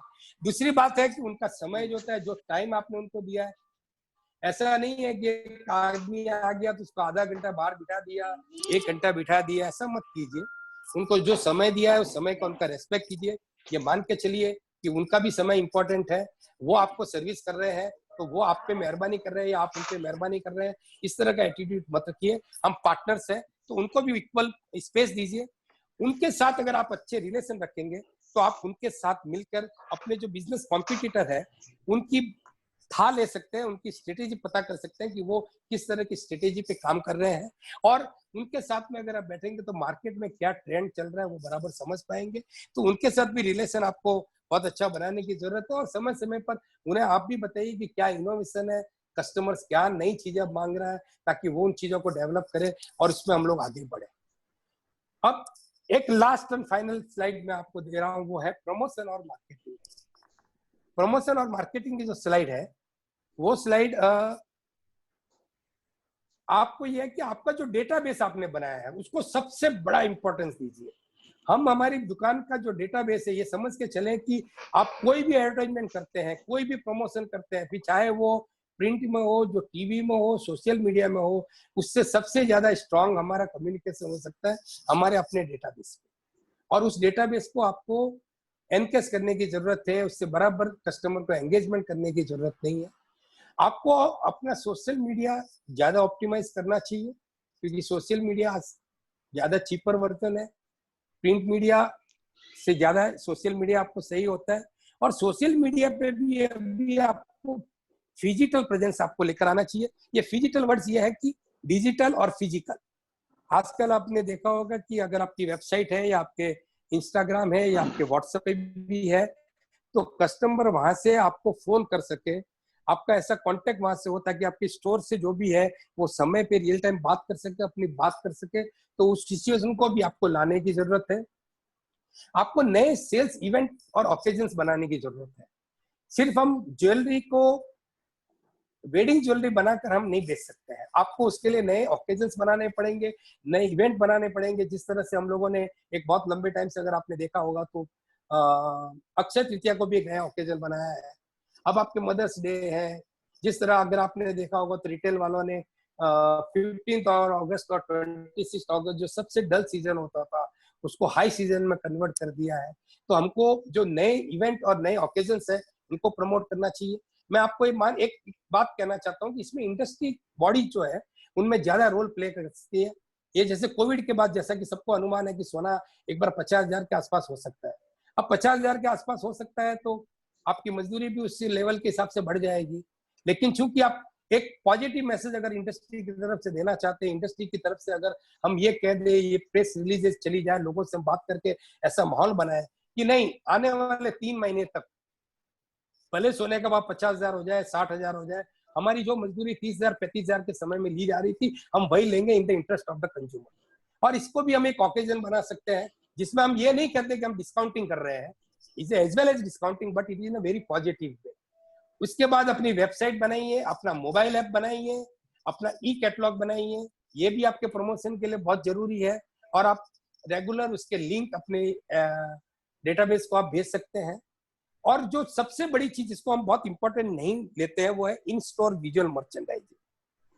दोस्तों ये बहुत बढ़िया चीज है। आप छोटी से छोटी दुकान भी है, बड़ी से बड़ी दुकान भी है, हम लोग सबसे बड़ा काम करते हैं हमारे यहाँ पे जो ट्रे बनाते हैं, जो वो ट्रे 3-3, 5-5, 7-7 साल तक बदलते नहीं। मैं कई बहुत सी स्टोर में जाता हूँ 10-10 साल तक वो ट्रे नहीं बदलते। ये ट्रे अगर है जिसके अंदर हमारी ज्वेलरी शो करती है, डिस्प्ले करती है, हम उसको जिस मॉडल पे, जिस पीस पे, जिस बस पे हमने उसको रखी है, उसको हम लोग अगर अपडेट करते रहेंगे, नया नया लेके आएंगे, नया कलर कॉम्बिनेशन अगर स्टोर के अंदर लेंगे, तो आपको निश्चित रूप से एक कस्टमर को एक पॉजिटिव फीलिंग आएगी। इन स्टोर विजुअल मर्चेंडाइजिंग पे आप फोकस कीजिए, पैकेजिंग को प्रीमियम कीजिए, क्योंकि आज का जमाना जो है वो प्रीमियम पैकेजिंग पे है। अब वो जमाना नहीं रहा कि हम सफेद में बांध के, कागज में बांध के दे दें, क्योंकि पैकेजिंग जो अगर अच्छी होगी, अगर एक एंगेजमेंट की रिंग आप कस्टमर को देते हैं, तो एंगेजमेंट के समय वहां पे जो 25-50 लोग खड़े हैं, तो उसके सामने आपका बॉक्स जो है वो एक इतना अट्रैक्टिव होना चाहिए कि लोगों को लगे कि आपने यस कुछ रेपुटेड कस्टमर को, क्योंकि आपकी ब्रांड बिल्डिंग वहां पे वो आपकी पैकेजिंग ही करने वाली है। आप एक रेगुलर इंटरवल पे GWP दे सकते हैं। GWP जरूरी नहीं है कि महंगी हो, लेकिन कुछ भी चीज है, आप एक पेन है, आप एक बैग है, छोटी चीज है, 50 रुपए, 100 रुपए, 150 रुपए की, हर परचेज के साथ हर कस्टमर को कभी न कभी कुछ ना कुछ आप देते रहे, कस्टमर के पास भेजते रहे। जैसे अगर आप मेरे यहाँ पे, मेरी एडवर्टाइजमेंट एजेंसी के जो लोग हैं वो क्या करते हैं, राखी के टाइम पे एक थैली में राखी डाल के बेच देते हैं। वो जब मकर संक्रांति आती है तो तिल के लड्डू बेच देते हैं। ये जो छोटी छोटी चीजें हैं, अगर आप कस्टमर के साथ बहुत पर्सनली कनेक्टेड है, आप करते रहेंगे रेगुलर इंटरवल पे, तो एक वो आप उनको रिमाइंडर में आप रहेंगे। क्रॉस सेलिंग को जरूर आप ध्यान दीजिए, क्रॉस सेलिंग बहुत बड़ी इंपॉर्टेंट है। और आप एक को ऐप एक्टिविटी करने की कोशिश कीजिए। को ऐप एक्टिविटी कैसे, जैसे कि अगर आप अपने शहर में है और आपका एक बहुत अच्छा दुकान है और आपके साथ में एक जुड़ी हुई साड़ी की दुकान है जो शादी का बिजनेस करती है, तो आप क्रॉस सेलिंग कीजिए, उस दुकान में अपनी एडवर्टाइजमेंट कीजिए और अपनी दुकान में उस साड़ी वाले की एडवर्टाइजमेंट कीजिए, और इस तरह से आप प्रमोशन बनाइए।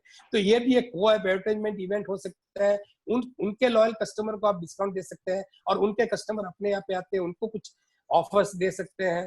तो इस तरह से को ऐप इवेंट करके भी आप नया बिजनेस बना सकते हैं। और जो लास्ट एंड लीस्ट, हम लोग जिस चीज को इंपॉर्टेंट नहीं देते, आज का जो कस्टमर है वो रेटिंग को बहुत इंपॉर्टेंट देता है, वो गूगल पे जाता है, सर्च करता है। तो आपके जितने भी सेटिस्फाइड कस्टमर है उनको एनकरेज कीजिए कि वो अपने शेयर रिव्यू जो है वो शेयर करें, अपने आपकी दुकान को जो भी रेटिंग दे, तो ये बहुत पॉजिटिव मैसेज आपको लेके जाएगा। तो मैं इन द नेट सेल में लास्ट में आपको दोस्तों यही कहूंगा, जब जीजेसी हमने शुरू की थी जीजे ऐप में, तो प्रारंभ में हम लोग जब लकी लक्ष्मी की तो रोड शो में मैं जाता था। तो जब लकी लक्ष्मी की तो बहुत बड़ा कार्यक्रम था, सबको लगता था कि इतना बड़ा कार्यक्रम नेशनल लेवल पे कैसे हो गया।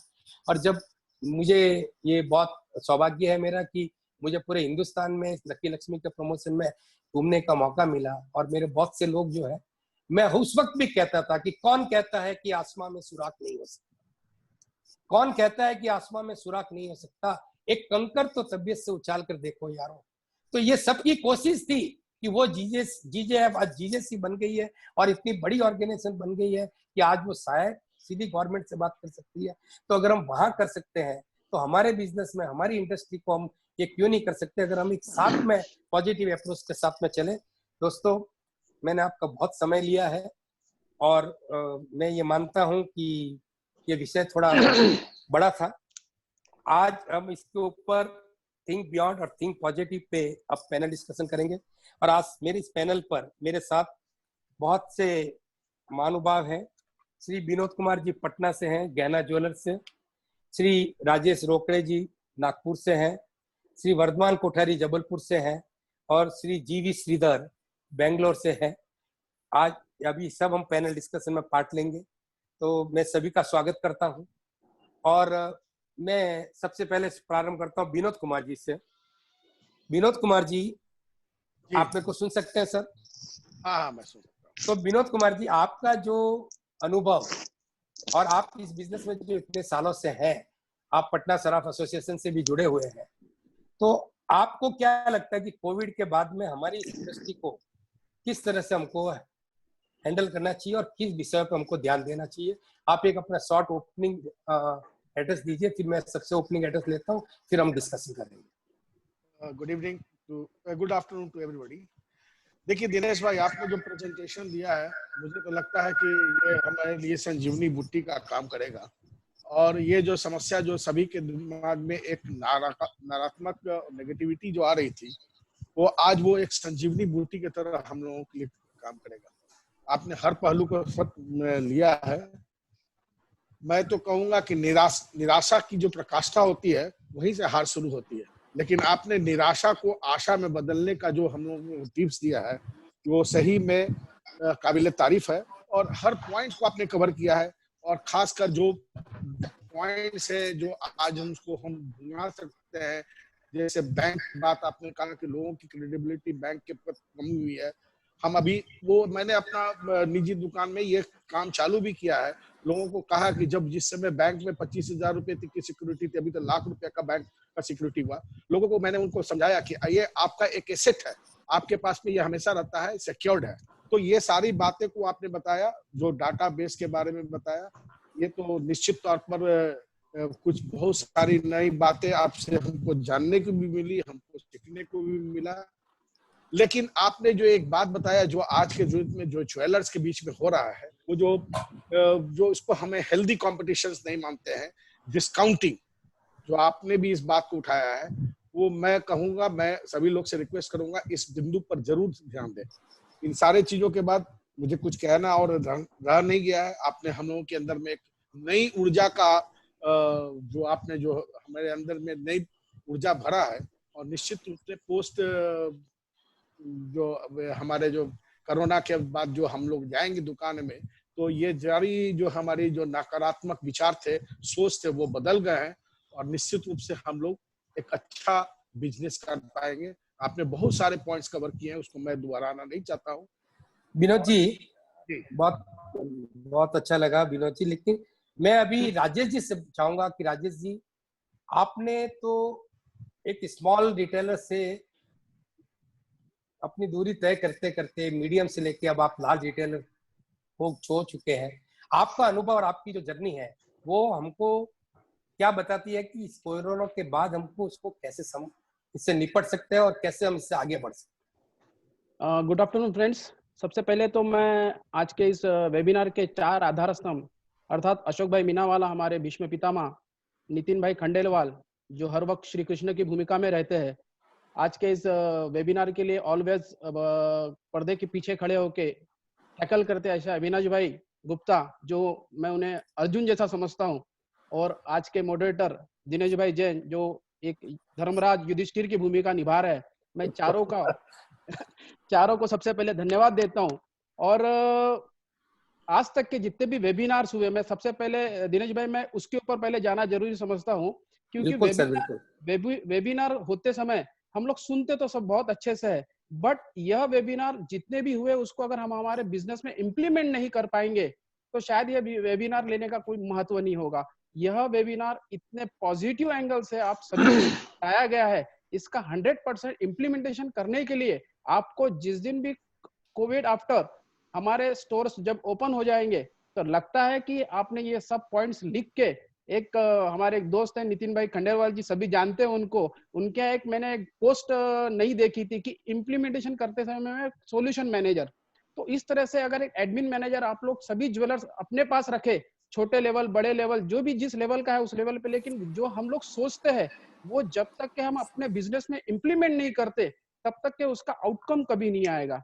और पोस्ट कोविड, जैसा कि दिनेश भाई ने मुझे क्वेश्चन किया था कि क्या सोच है, तो एक चीज बहुत जरूरी है हमें समझनी चाहिए कि जिस देश में इतनी ज्यादा पॉपुलेशन है वहां रिसेशन कभी आ ही नहीं सकता, क्योंकि 2008 से मैं 2008 में भी एक बार ऐसी जीजेसी का एक एजीएम था, वहां पे भी एक किसी वक्ता ने एक समोसे वाले की किस्सा सुनाया था। एक समोसे वाला था, उसका बच्चा कहीं अब्रॉड में पढ़ता था, लंदन में बड़ी यूनिवर्सिटी में, और जब रिटर्न आया तो तब बताया गया कि रिसेशन है, तो उसने अपना जो काम करने का तरीका था धीरे धीरे बाकी सब लोगों का सुन के अपना प्रोडक्शन कम करना शुरू कर दिया था। इस वजह से ऐसा हो गया था कि वो ऑटोमेटिक सेल भी कम हो गया था। तो मुझे ऐसा लगता है कि हमने किसी भी रिसेशन इस चीज करना नहीं चाहिए, हमें पॉजिटिव एक्सपेक्ट से ऑर्गेनाइज तरीके से अपने व्यवसाय को आगे बढ़ाना चाहिए। बहुत सी चीजें अभी दिनेश भाई ने तो काफी बातें हम लोग को बताई है। अगर दिनेश भाई इसके बाद बोलना है मुझे और रुकना है? हेलो दिनेश भाई, should I complete my?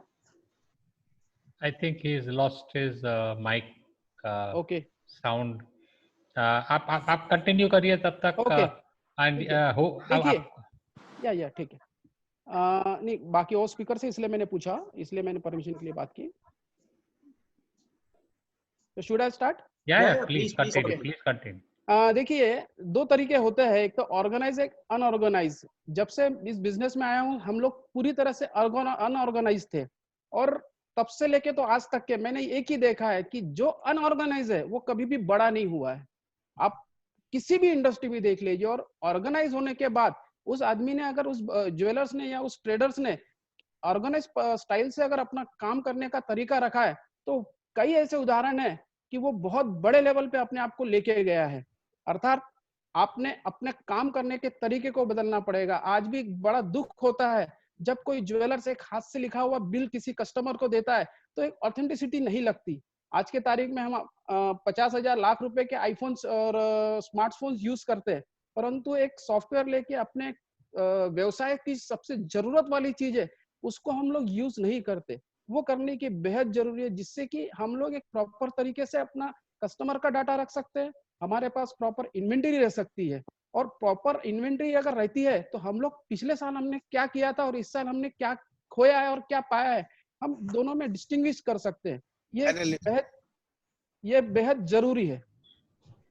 Hello, हाँ जी, I think Rajesh ji, similarly आपके बाद अगर वर्धमान कोठारी जी अपने बारे इस सब्जेक्ट के बारे में कुछ चर्चा करें तो बात को आगे बढ़ा सकते हैं। Yes, thank you sir.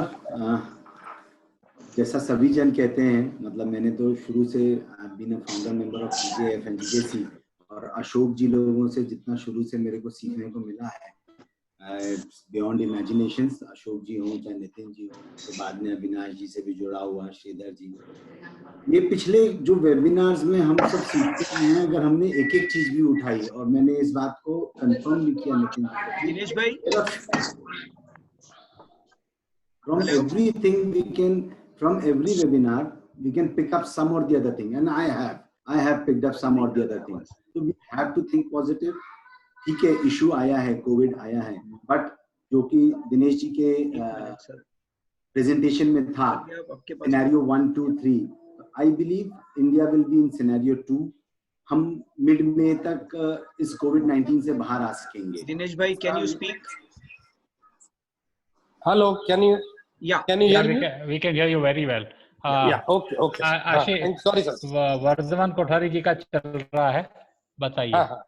So Dinesh ji की स्लाइड में जो सिनेरियो 2 था, तो India will be in scenario 2। What I feel is कि मिड मई तक we will be out of that horrifying situation. थोड़ा सा चलता रहेगा, एंड कुछ समय तक भले हो सकता है कि थोड़ा सा स्ट्रेस रहे, but finally we are going to have a good business at the end of the year. By the end of the year, we'll see कि we'll finish our targets, we'll complete our targets. इसमें एक बहुत बड़ा जो change आएगा post COVID-19, जो बड़ा can I continue? Dinesh bhai, we can hear you. We can hear you, Dinesh bhai. Shall I continue, Avinash ji? Please continue.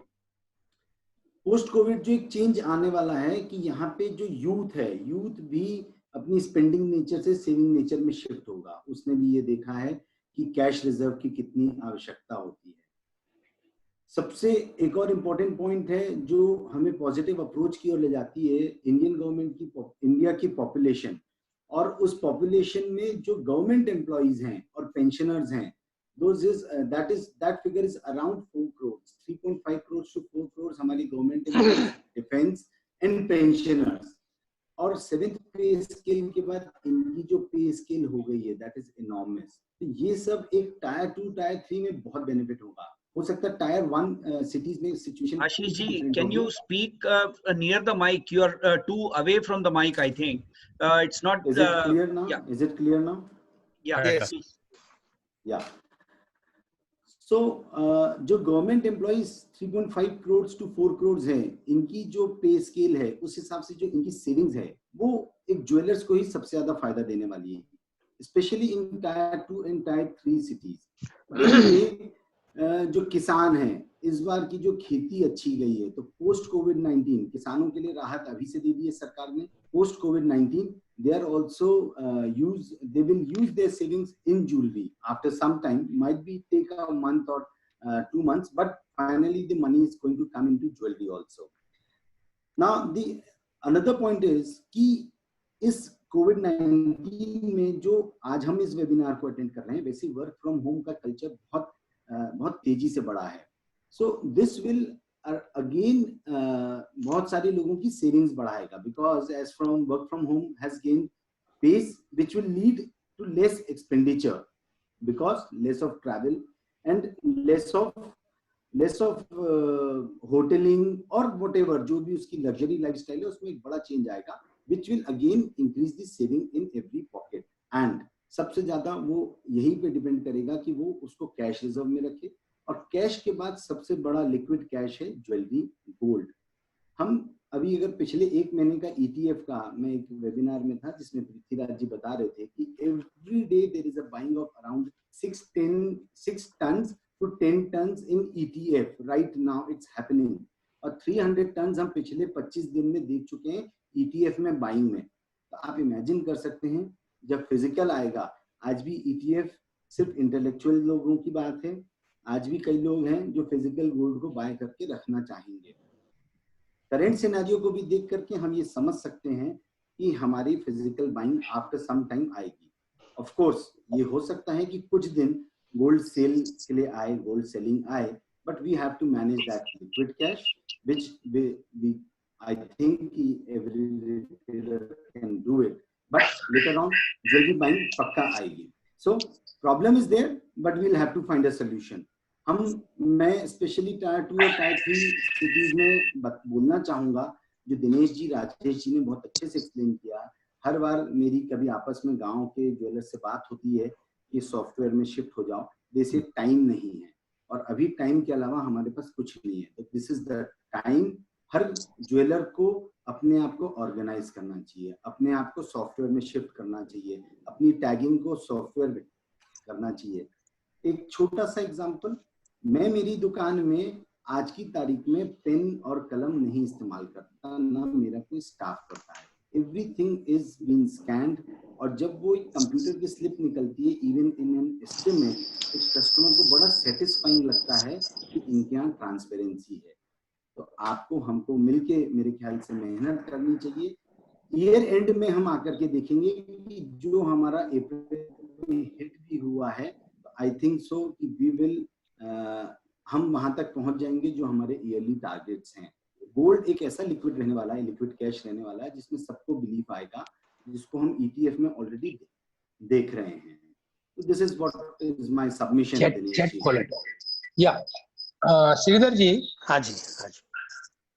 Now, sir, what is your take? First of all, good evening to everyone. Now, the main subject today is positivity and think beyond. Everybody, I am hearing so many calls. After COVID क्या होएगा, धंधा कैसा चलेगा, हम suppliers को क्या बोलना चाहिए, और जो ऑर्डर IAS में किया है उसको कैसा लेना है, जो लिया है उसका भाव कैसा कटाना है, हमारा तो इतना लिक्विडिटी नहीं है, everybody will come and fall eight one stretch, कैसा करना, क्या करना. These are all very very very very challenging things.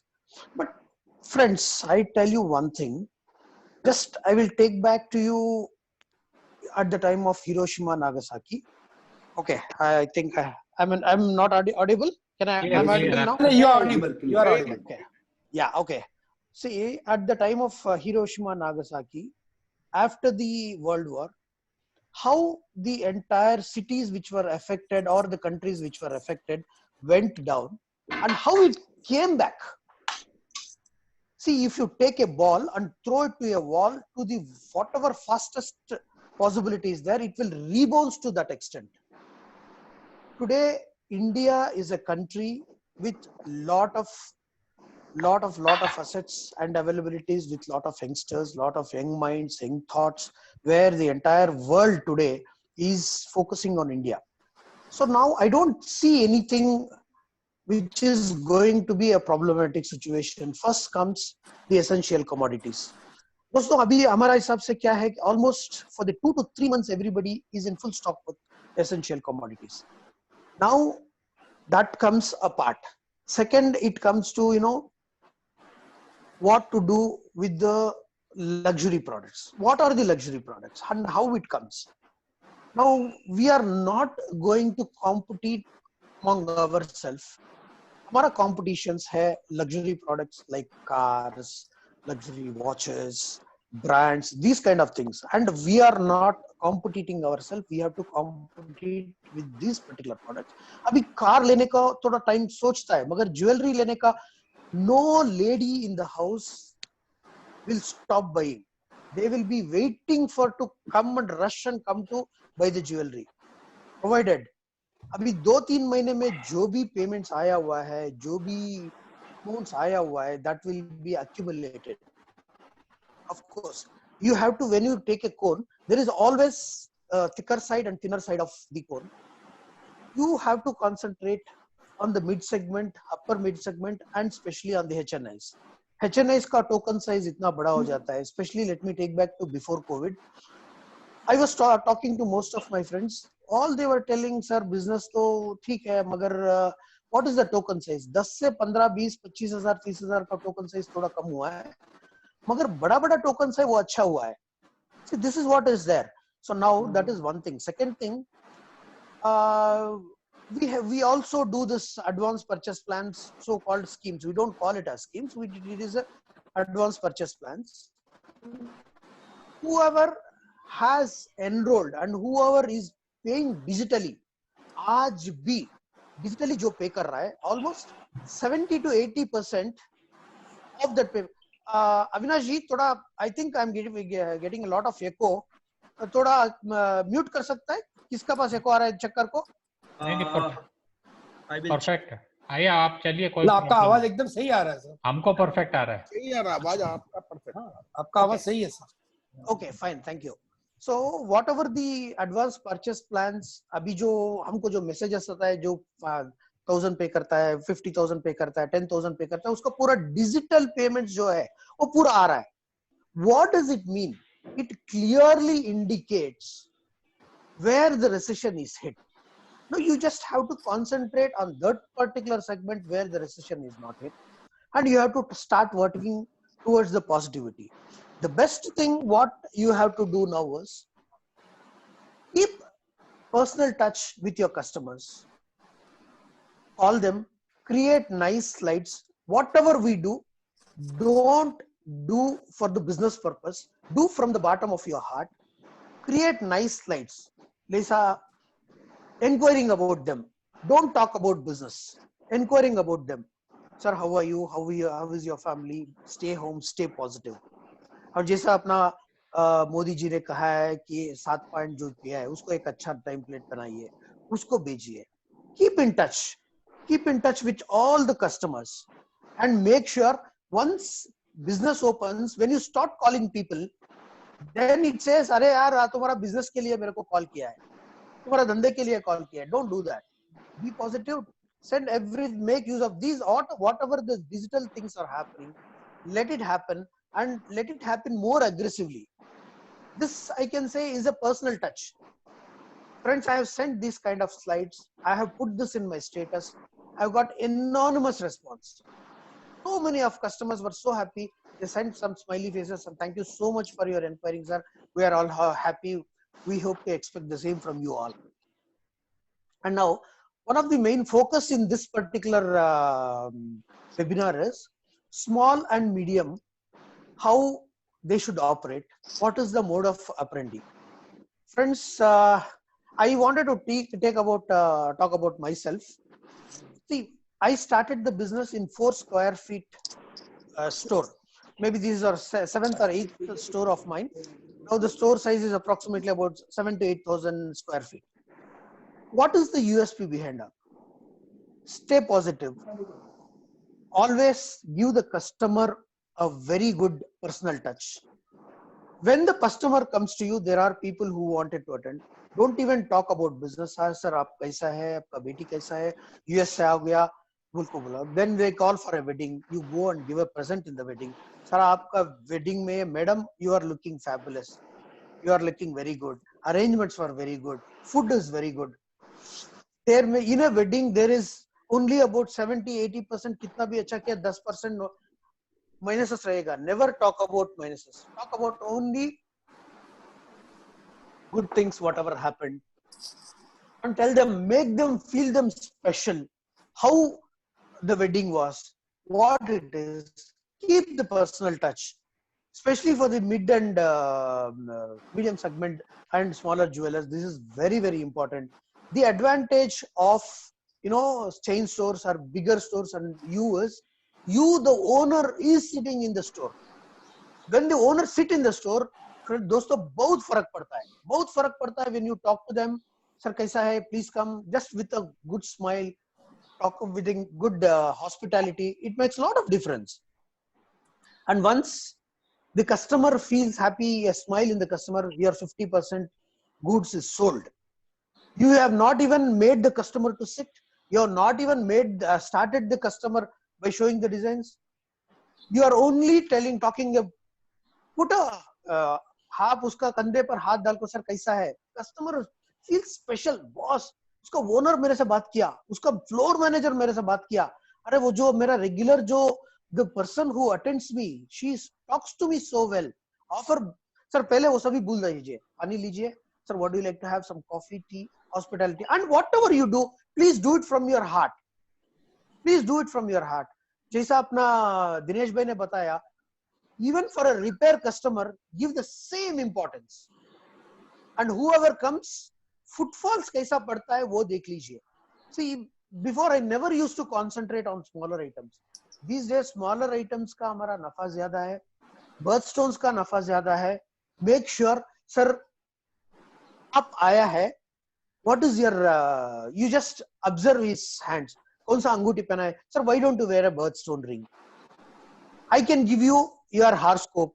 Take the time of birth, date of birth, give a horoscope immediately within 2 seconds, and suggest them a stone. And do it ethically. Whatever you do, from the beginning, what I used to say, do what you say what you do. This is the biggest funda. Once you start doing all this, things will go very, very good. Once you have personal touch, it is very good. And last but not the least, who are your main stakeholders? Customer आज हमको कितना important है दोस्तों. Suppliers भी, कारीगर भी equally important है. मेरा काम है जब भी एक supplier आता है, I make sure sit in front of him, talk to him for 1 minute. भैया कैसा है, घर में सभी कैसा है, कैसा चल रहा है, क्या ट्रेंड है, आपको क्या चाहिए, कैसा चाहिए, all these things.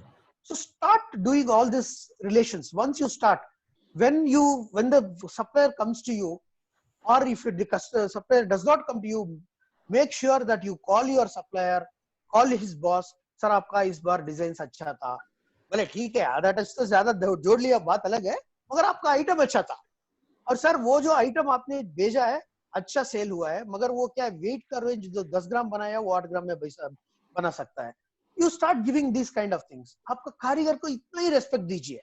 कारीगर जब भी आता है, when he comes to your place, talk to him very sweetly, very politely. अरे भैया कैसा है, तुम्हारा बेटी कैसा है. Start all this. Have the personal touch. Once you start doing this, this is going to be fabulous.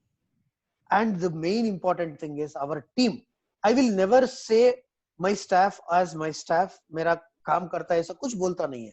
I will say my team, because they are the people who's earning for you. They are the people who's telling you. और कोई भी engagement को आता है, no, the person from the diamond section comes, madam कैसा है, क्या है. So she will understand कितना रेंज में ये अंगूठी ले रहा है, कितना रेंज में कपल रिंग्स ले रहा है. मैडम ये ले रहा है, वही रेंज में हम देखिए ये डायमंड रिंग्स दिखा है, नया क्रिएशन चालू किया है, वो एक बार देख लीजिए. It is not necessary you should buy. Please have a look at it. This is the latest product what we have got. ये देख लीजिए. Once you start showing this, a customer who has come to buy a ring will buy a necklace, will buy a heart, and the value addition what you give should be amazing. The way you present the jewelry should be fabulous. I see so many places, some places the display is like vegetables. It shows like, you go to a vegetable shop, how you find, and you go to a good brand. Any brand you take, look at the kind of presentation what they do. एक chain के लिए NEET box, उसका tray का ऊपर brand, पानी का glass उसका ऊपर brand, everything they should speak, and it should speak like that. Even the housekeeping person who gives pani jo dena ka aata hai, with a smile, we just have to train our team. This is what is going to do. दोस्तों ये जो देख लीजिए, ये personal touch रख लीजिए. Once you do this, word of mouth always grows in hundreds and thousands and lakhs. Trust me, this is going to work fantastically. Now, the final thing is how अभी इतना बड़ा ads दे रहा है, वो 2 page का ad दे रहा है, वो 3 पेज का ad दे रहा है. हम छोटा ज्वेलर है, क्या कर सकता है? Today you have the biggest media, social media. It is a vast and huge area. It is a huge ground. How you can play, what you can play is unlimited. Bring your beta, bring your beti. Tell them, beta ये मेरे को तुम कर को देना है. अगर you तेरे को ये कर को देगा ना, मैं तेरे को एक अंगूठी दूंगा. Don't say that I'm going to buy you a phone. iPhone देता मत बोलिए. Just tell them, make them happy, keep them happy. Understand very well mindset of people. Then the business is going to be unlimited. What you need every day, delegate work. आप अकेला काम तो आप अकेला ही कर सकता है. अगर your team is working, thousands of people can work. Lakhs of karigars can work.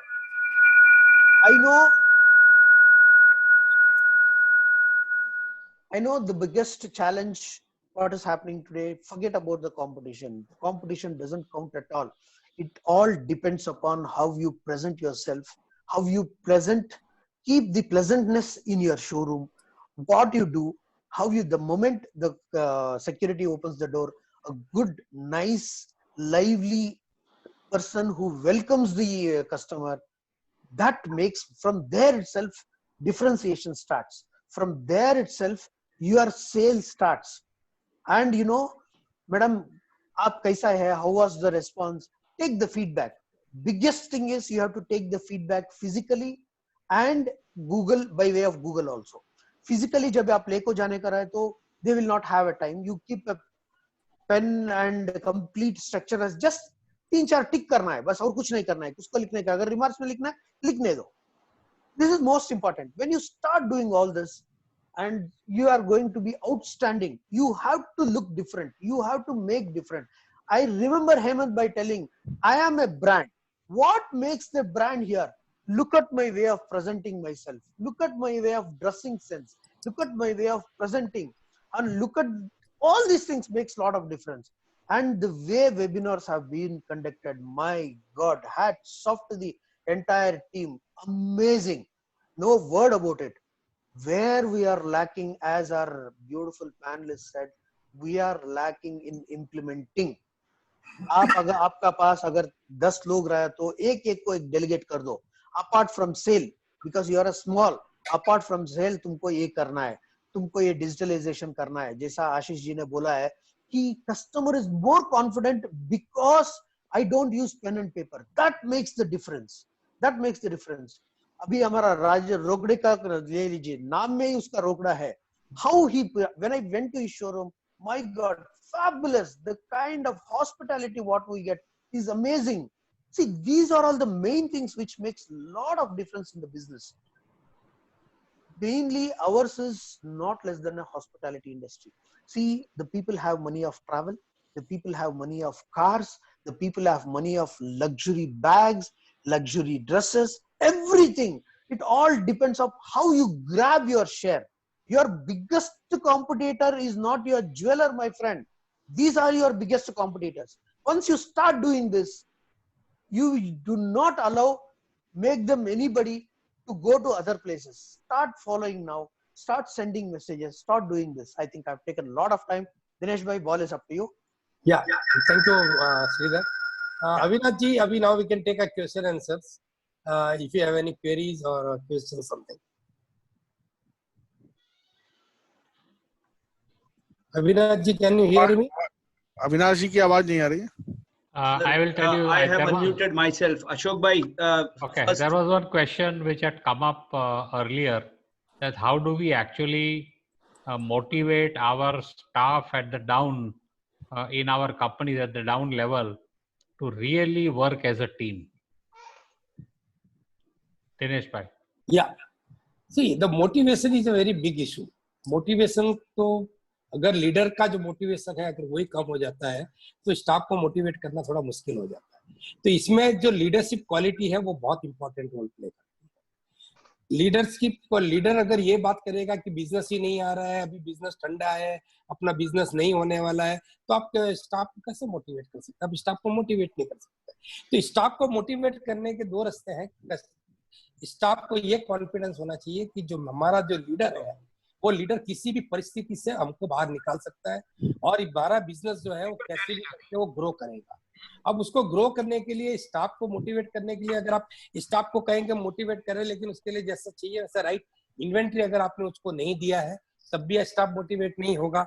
जो एटमॉस्फेयर आपको जो बनाना है, जो प्लेजेंटनेस उसको लेना है, अगर एक स्टाफ है जिसको उसके घर में अपने को खाने पीने की तकलीफ है, उसके अपने इश्यूज है, उसके पर्सनल इश्यूज को अगर हमने उसको एड्रेस नहीं किया है और हम उससे उम्मीद करते हैं कि वो यहाँ पे आके एकदम मोटिवेटेड हो, तो नहीं आला. हमको उसका फैमिली, उसका घर, उसका परिवार वो भी हमको देखना पड़ेगा, उसका लुक और प्रेजेंस भी हमको देखना पड़ेगा और उसको जो बेचने के लिए जो इंटीग्रेंट होने चाहिए, जैसे राइट पर हमारे पास सर्विसेज होना चाहिए, राइट एम्बियंस होना चाहिए, राइट प्रोडक्ट होना चाहिए और हमारे पास एक जो होता है कभी कभी स्टाफ अगर बहुत अच्छा करता है तो उसको अप्रिशिएट करना चाहिए.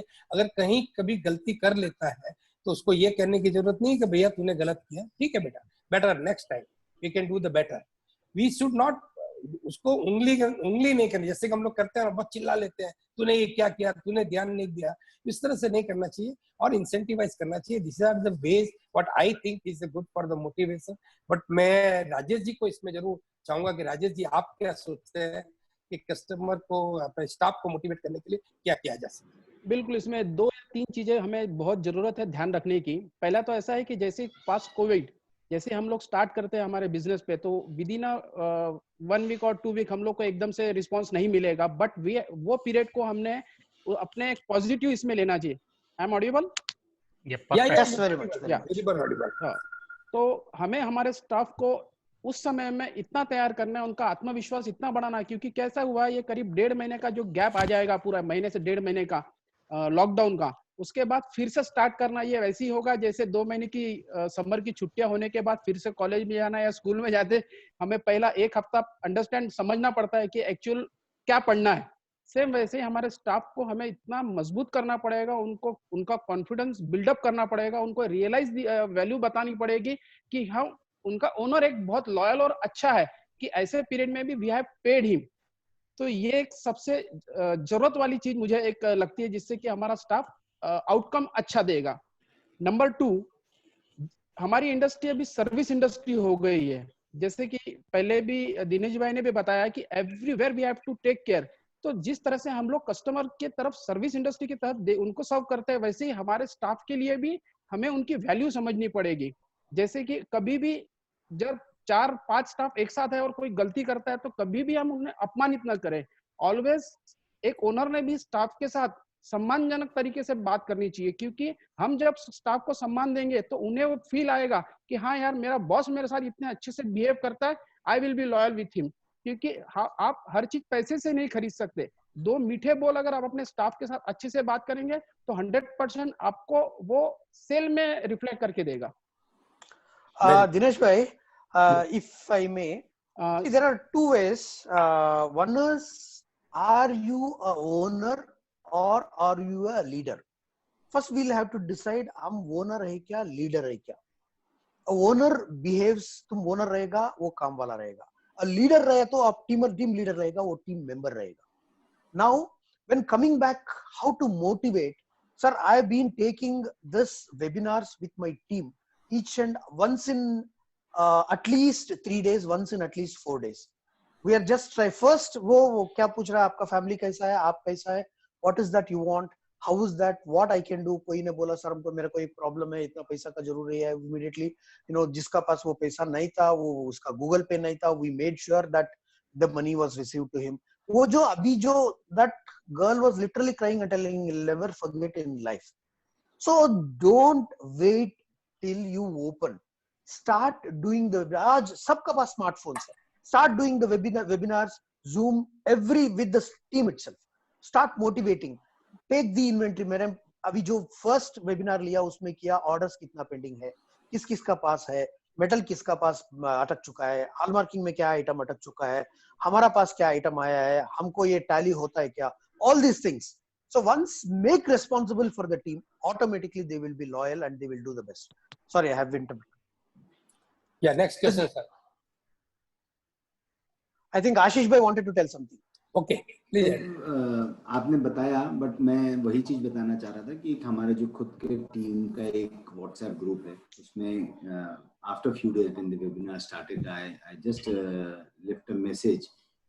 स्टाफ हमारा हिंदी मीडियम ज्यादा अच्छे से समझते हैं, बहुत अच्छा सा हिंदी का मैसेज बनाया कि सभी सुरक्षित होंगे और उन्हीं की रिक्वायरमेंट पूछी और उनको तैयार किया कि सबको अब जूम ऐप डाउनलोड करना है. और तुरंत उस मैसेज के बाद सारे स्टाफ का इतना पॉजिटिव रिस्पॉन्स आया, फिर उनसे चर्चाएं शुरू हुई. नाउ सारे वेबिनार वो ये देख रहे थे. अभी उनका एक सेल्स स्टाफ की जो है ट्रेनिंग का सेशन का वेबिनार चल रहा है. फ्रॉम लास्ट 4 डेज वो लोग वो देख रहे हैं और उनसे हर वेबिनार के बाद ये पूछता हूं मैं कि कैसा था, क्या सीखने को मिला, मेरे को भी क्या सिखा सकते हो बताओ. एंड जब हम डिस्कशन शुरू कर देते हैं तो हमारी टीम भी हमको बताती है कि सर आप जो है ना यहाँ पे मिस्टेक कर रहे हैं, अगर हम ऐसा करेंगे तो. And when we listen and we say कि हाँ yes we will do it, कहीं ना कहीं वो जो लीडर जो श्रीधर जी ने बताया, don't be a owner, become a leader, speak softly. Team आपकी फैमिली रहने वाली है. विनोद जी. हाँ विनोद जी, आप कुछ कहना चाहेंगे इस पे? नहीं, वो सही बात है कि जो हमारे जो भी स्टाफ है, अभी जो हम लोग ने उनको मदद किया है, तो definitely that is one factor जो उनको मोटिवेट करेगा. और जो अभी उनकी जो तकलीफें हैं उनको इमीडिएटली हम लोग केयर करते हैं. इसके अलावा जब हम लोग स्टोर पे जाएंगे, जब स्टोर खुलेगा तो उसके बाद जो भी उनकी जो समस्या है हम लोग को जो केयर करना होगा. और जहाँ तक सवाल है कि ठीक है, आपको भी फ्रंट से आपको आकर देखना पड़ेगा कि उनके सामने क्या है, आपको ही पहले देखना पड़ेगा, then only you can motivate them. Okay, Avinash ji, next वगैरह जो आपने on this किया है, I have my one of the factor. Hello. हाँ जी, बोलिए sir. Yeah, please. Avinash ji, please. Yeah, Dinesh bhai, I have one point of view here which I want to share with the elite panelists. Right. First of all, we need to understand we are employees of our business, same as our staff. The moment we understand this particular aspect in our trade, I think motivation will become 100 times better than what we do right now. When you think yourself as an owner, you will treat your employees in a different manner.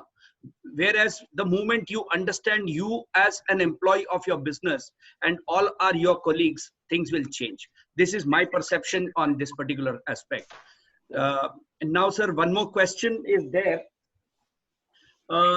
Post-COVID-19, revenge buying will be a challenge for our industry, looking at the pricing of gold. What is the take of the panel on this? Yeah. Reverse buying, Avinash ji? Revenge buying, that is जो purchase के लिए माल आएगा आपके पास में, उसके ऊपर एक question है. ठीक है. Okay, Sridhar ji. See, yeah, as I told you, Avinash ji, it's a good question, and the video which has been viral about this Bangkok and Thailand ka situation is creepy, and it's making every single person to think as to how will it happen. But sir, please understand, हमारा पास जो capacity है, first, especially in India, people will not come to sell. They will first go to a lending company, Muthoot ho, Manappuram ho, jo bhi, there are various kind of lending companies. First they will go where they get about 70-80% of the funding. So they don't want to lose their product, they don't want to lose the jewelry. First they will go there. Once if wo udhar materialistic nahi hua, then they will come. And आया तो भी pyramid का जो नीचे part है, जो lower level और lower middle class का उसका आ सकता है, बड़ा वाला का कोई आता है, ऐसा मेरे को कोई उम्मीद नहीं है. But be prepared, be reasonable. When the jewellery comes to you, that is where the time where your real jeweler color will be seen, especially in the crisis. How you take care of your customer makes a lot of difference. But जैसा सब वो scare देख रहा है, I'm not feeling, don't even think. और हमारा पास liquidity का हमको गोल्ड चाहिए भैया, दो दो दो दो पूछता है, क्योंकि हमारा इतना जरूरी है. We are and nobody cash crunch किसी का भी नहीं है. I mean, that is what I understand. We are in the position, we are in the game of buying. Yes, we are ready to buy, we are ready to support, we are not ready to help, we are ready to support our customers since they are supporting. So I think I don't see any crisis in this. But even if let me see कि अगर कोई आदमी बेचना चाहता है तो there are options, because we are in a business where the liquidity of gold is higher.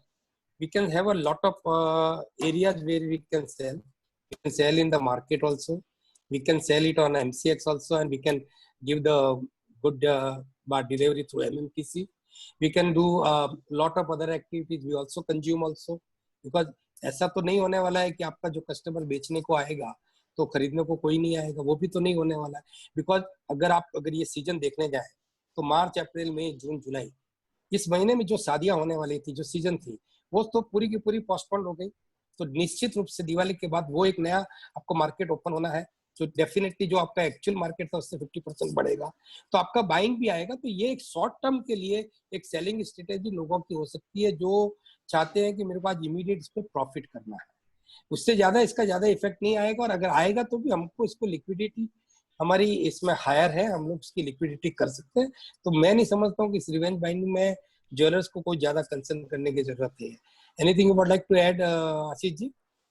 मैं चूंकि यहाँ पे सिर्फ ज्वेलर्स हैं अक्रॉस द कंट्री, जीजेसी ने एक स्टैंडर्ड रेट्स अप्लाई किए थे जिसमें बाइंग रेट्स और सेलिंग रेट्स का फर्क रखा था.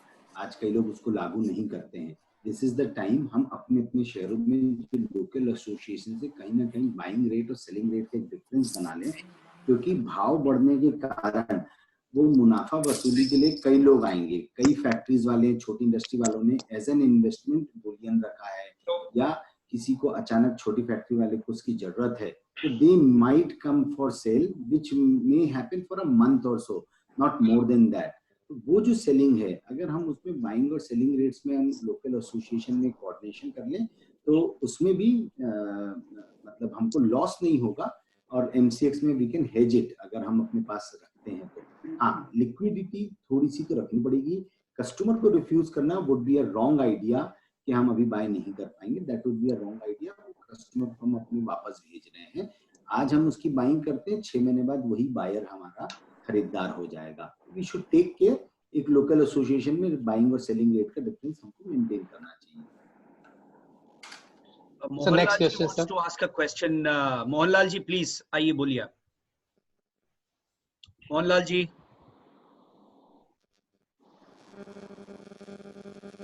मोहनलाल जी कनेक्ट नहीं हो पा रहे हैं दोनों बार. I think Mohanlal ji is gone. Lost the connection. Yeah. So I think first of all, apologies to all the participants. I took the question in a wrong way. Revenge buying is buying in frustration, buying in frustration, out of frustration. So I apologize to everybody that I took because 2 questions I mixed and I posted in the wrong way. So on that, please enlighten everybody. Avinash जी, वो जो आपने question पूछा वो भी बहुत बढ़िया था भैया. नहीं सर, मैं ये नहीं बोल रहा हूँ. I mixed in a wrong way. That's the only. I can tell you, revenge buying is basically आपने जब 1 महीना 1.5 महीने से कुछ बाई किया नहीं है तो आप एक जोर से निकलते हो बाहर निकल के, और बहुत दिल की एक तलब मिटाने के लिए आप बाइंग करते हो. तो आपकी जो जरूरत है उससे ज्यादा बाइंग जब हो जाता है उसको revenge buying. And this will going to happen. मतलब जो बच्चों ने पिज़्ज़ा नहीं खाए, it may happen. एक छोटा सा एग्जांपल है. 1997 में जबलपुर में there was an earthquake of scale 6.1. तो काफी बड़ा डिस्टरबेंस हुआ था। उस समय गवर्नमेंट ऑफ एमपी और सेंट्रल गवर्नमेंट ने जितने किचन थे पर किचन 3000 रुपीज रीइंबर्समेंट किया था। Reimbursement went in a month और 2। उस समय तो कोई लॉकडाउन नहीं था, but yes the whole city was disturbed. But वो पैसा जो है पलट के सिर्फ और सिर्फ गोल्ड में आया। यहाँ पे जो लोअर क्लास पब्लिक थी उसने सिर्फ और सिर्फ सोना खरीदा। पोजीशन ये होती थी कि 20 अंगूठी अगर आज बन के आ रही तो वो पहले से बुक होती थी। तो that was a kind of, मतलब उनके पास पैसा आया और उन्होंने फटाक से उसका सोना खरीदा। तो it might happen this way also here. That is why you would like to thank your panel, and we can start moving ahead to wind up if you can. We are at 4:55. 4:50. 355. Sorry, 3:50. What do you say?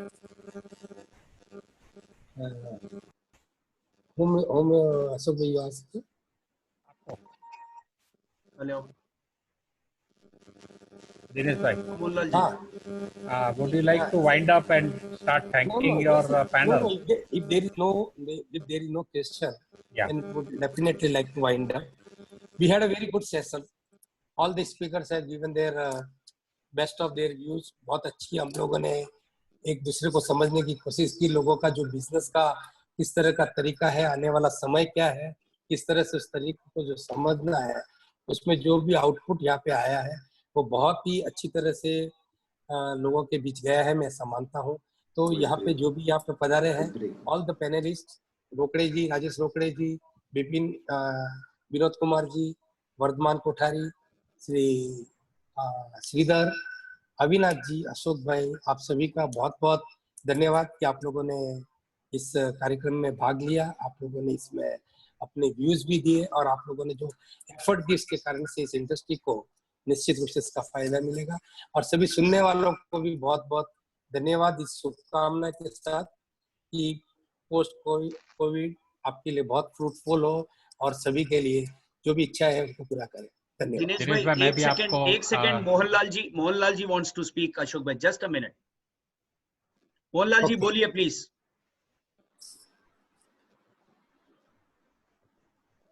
Mohanlal ji, I think he is unable to reach. Ashok bhai, you can continue. Dinesh भाई, मैं आपका हार्दिक दिल से शुक्रिया अदा करता हूँ for a wonderful presentation. I had studied your presentation, read it, but when you explained the whole thing in details, I felt I was actually going through a thesis. And I can assure you, you have some wonderful trainers from various strata of society, and in our gem and jewelry industry also we have got some great trainers. Sir, I think very few trainers can actually match the caliber that you have in the way you communicate and the way you speak. And I think it has impressed everyone, and I'm extremely thankful to your panel also. All the four people, I'm not requiring to name all of them because they're all very close friends of ours. One very important thing is that tomorrow we have a wonderful and a very interesting subject of discussion where the speaker is Mr. Rohan Shah, who is the counsel of the Supreme Court and at the Mumbai High Court. And the subject of discussion is contractual breaches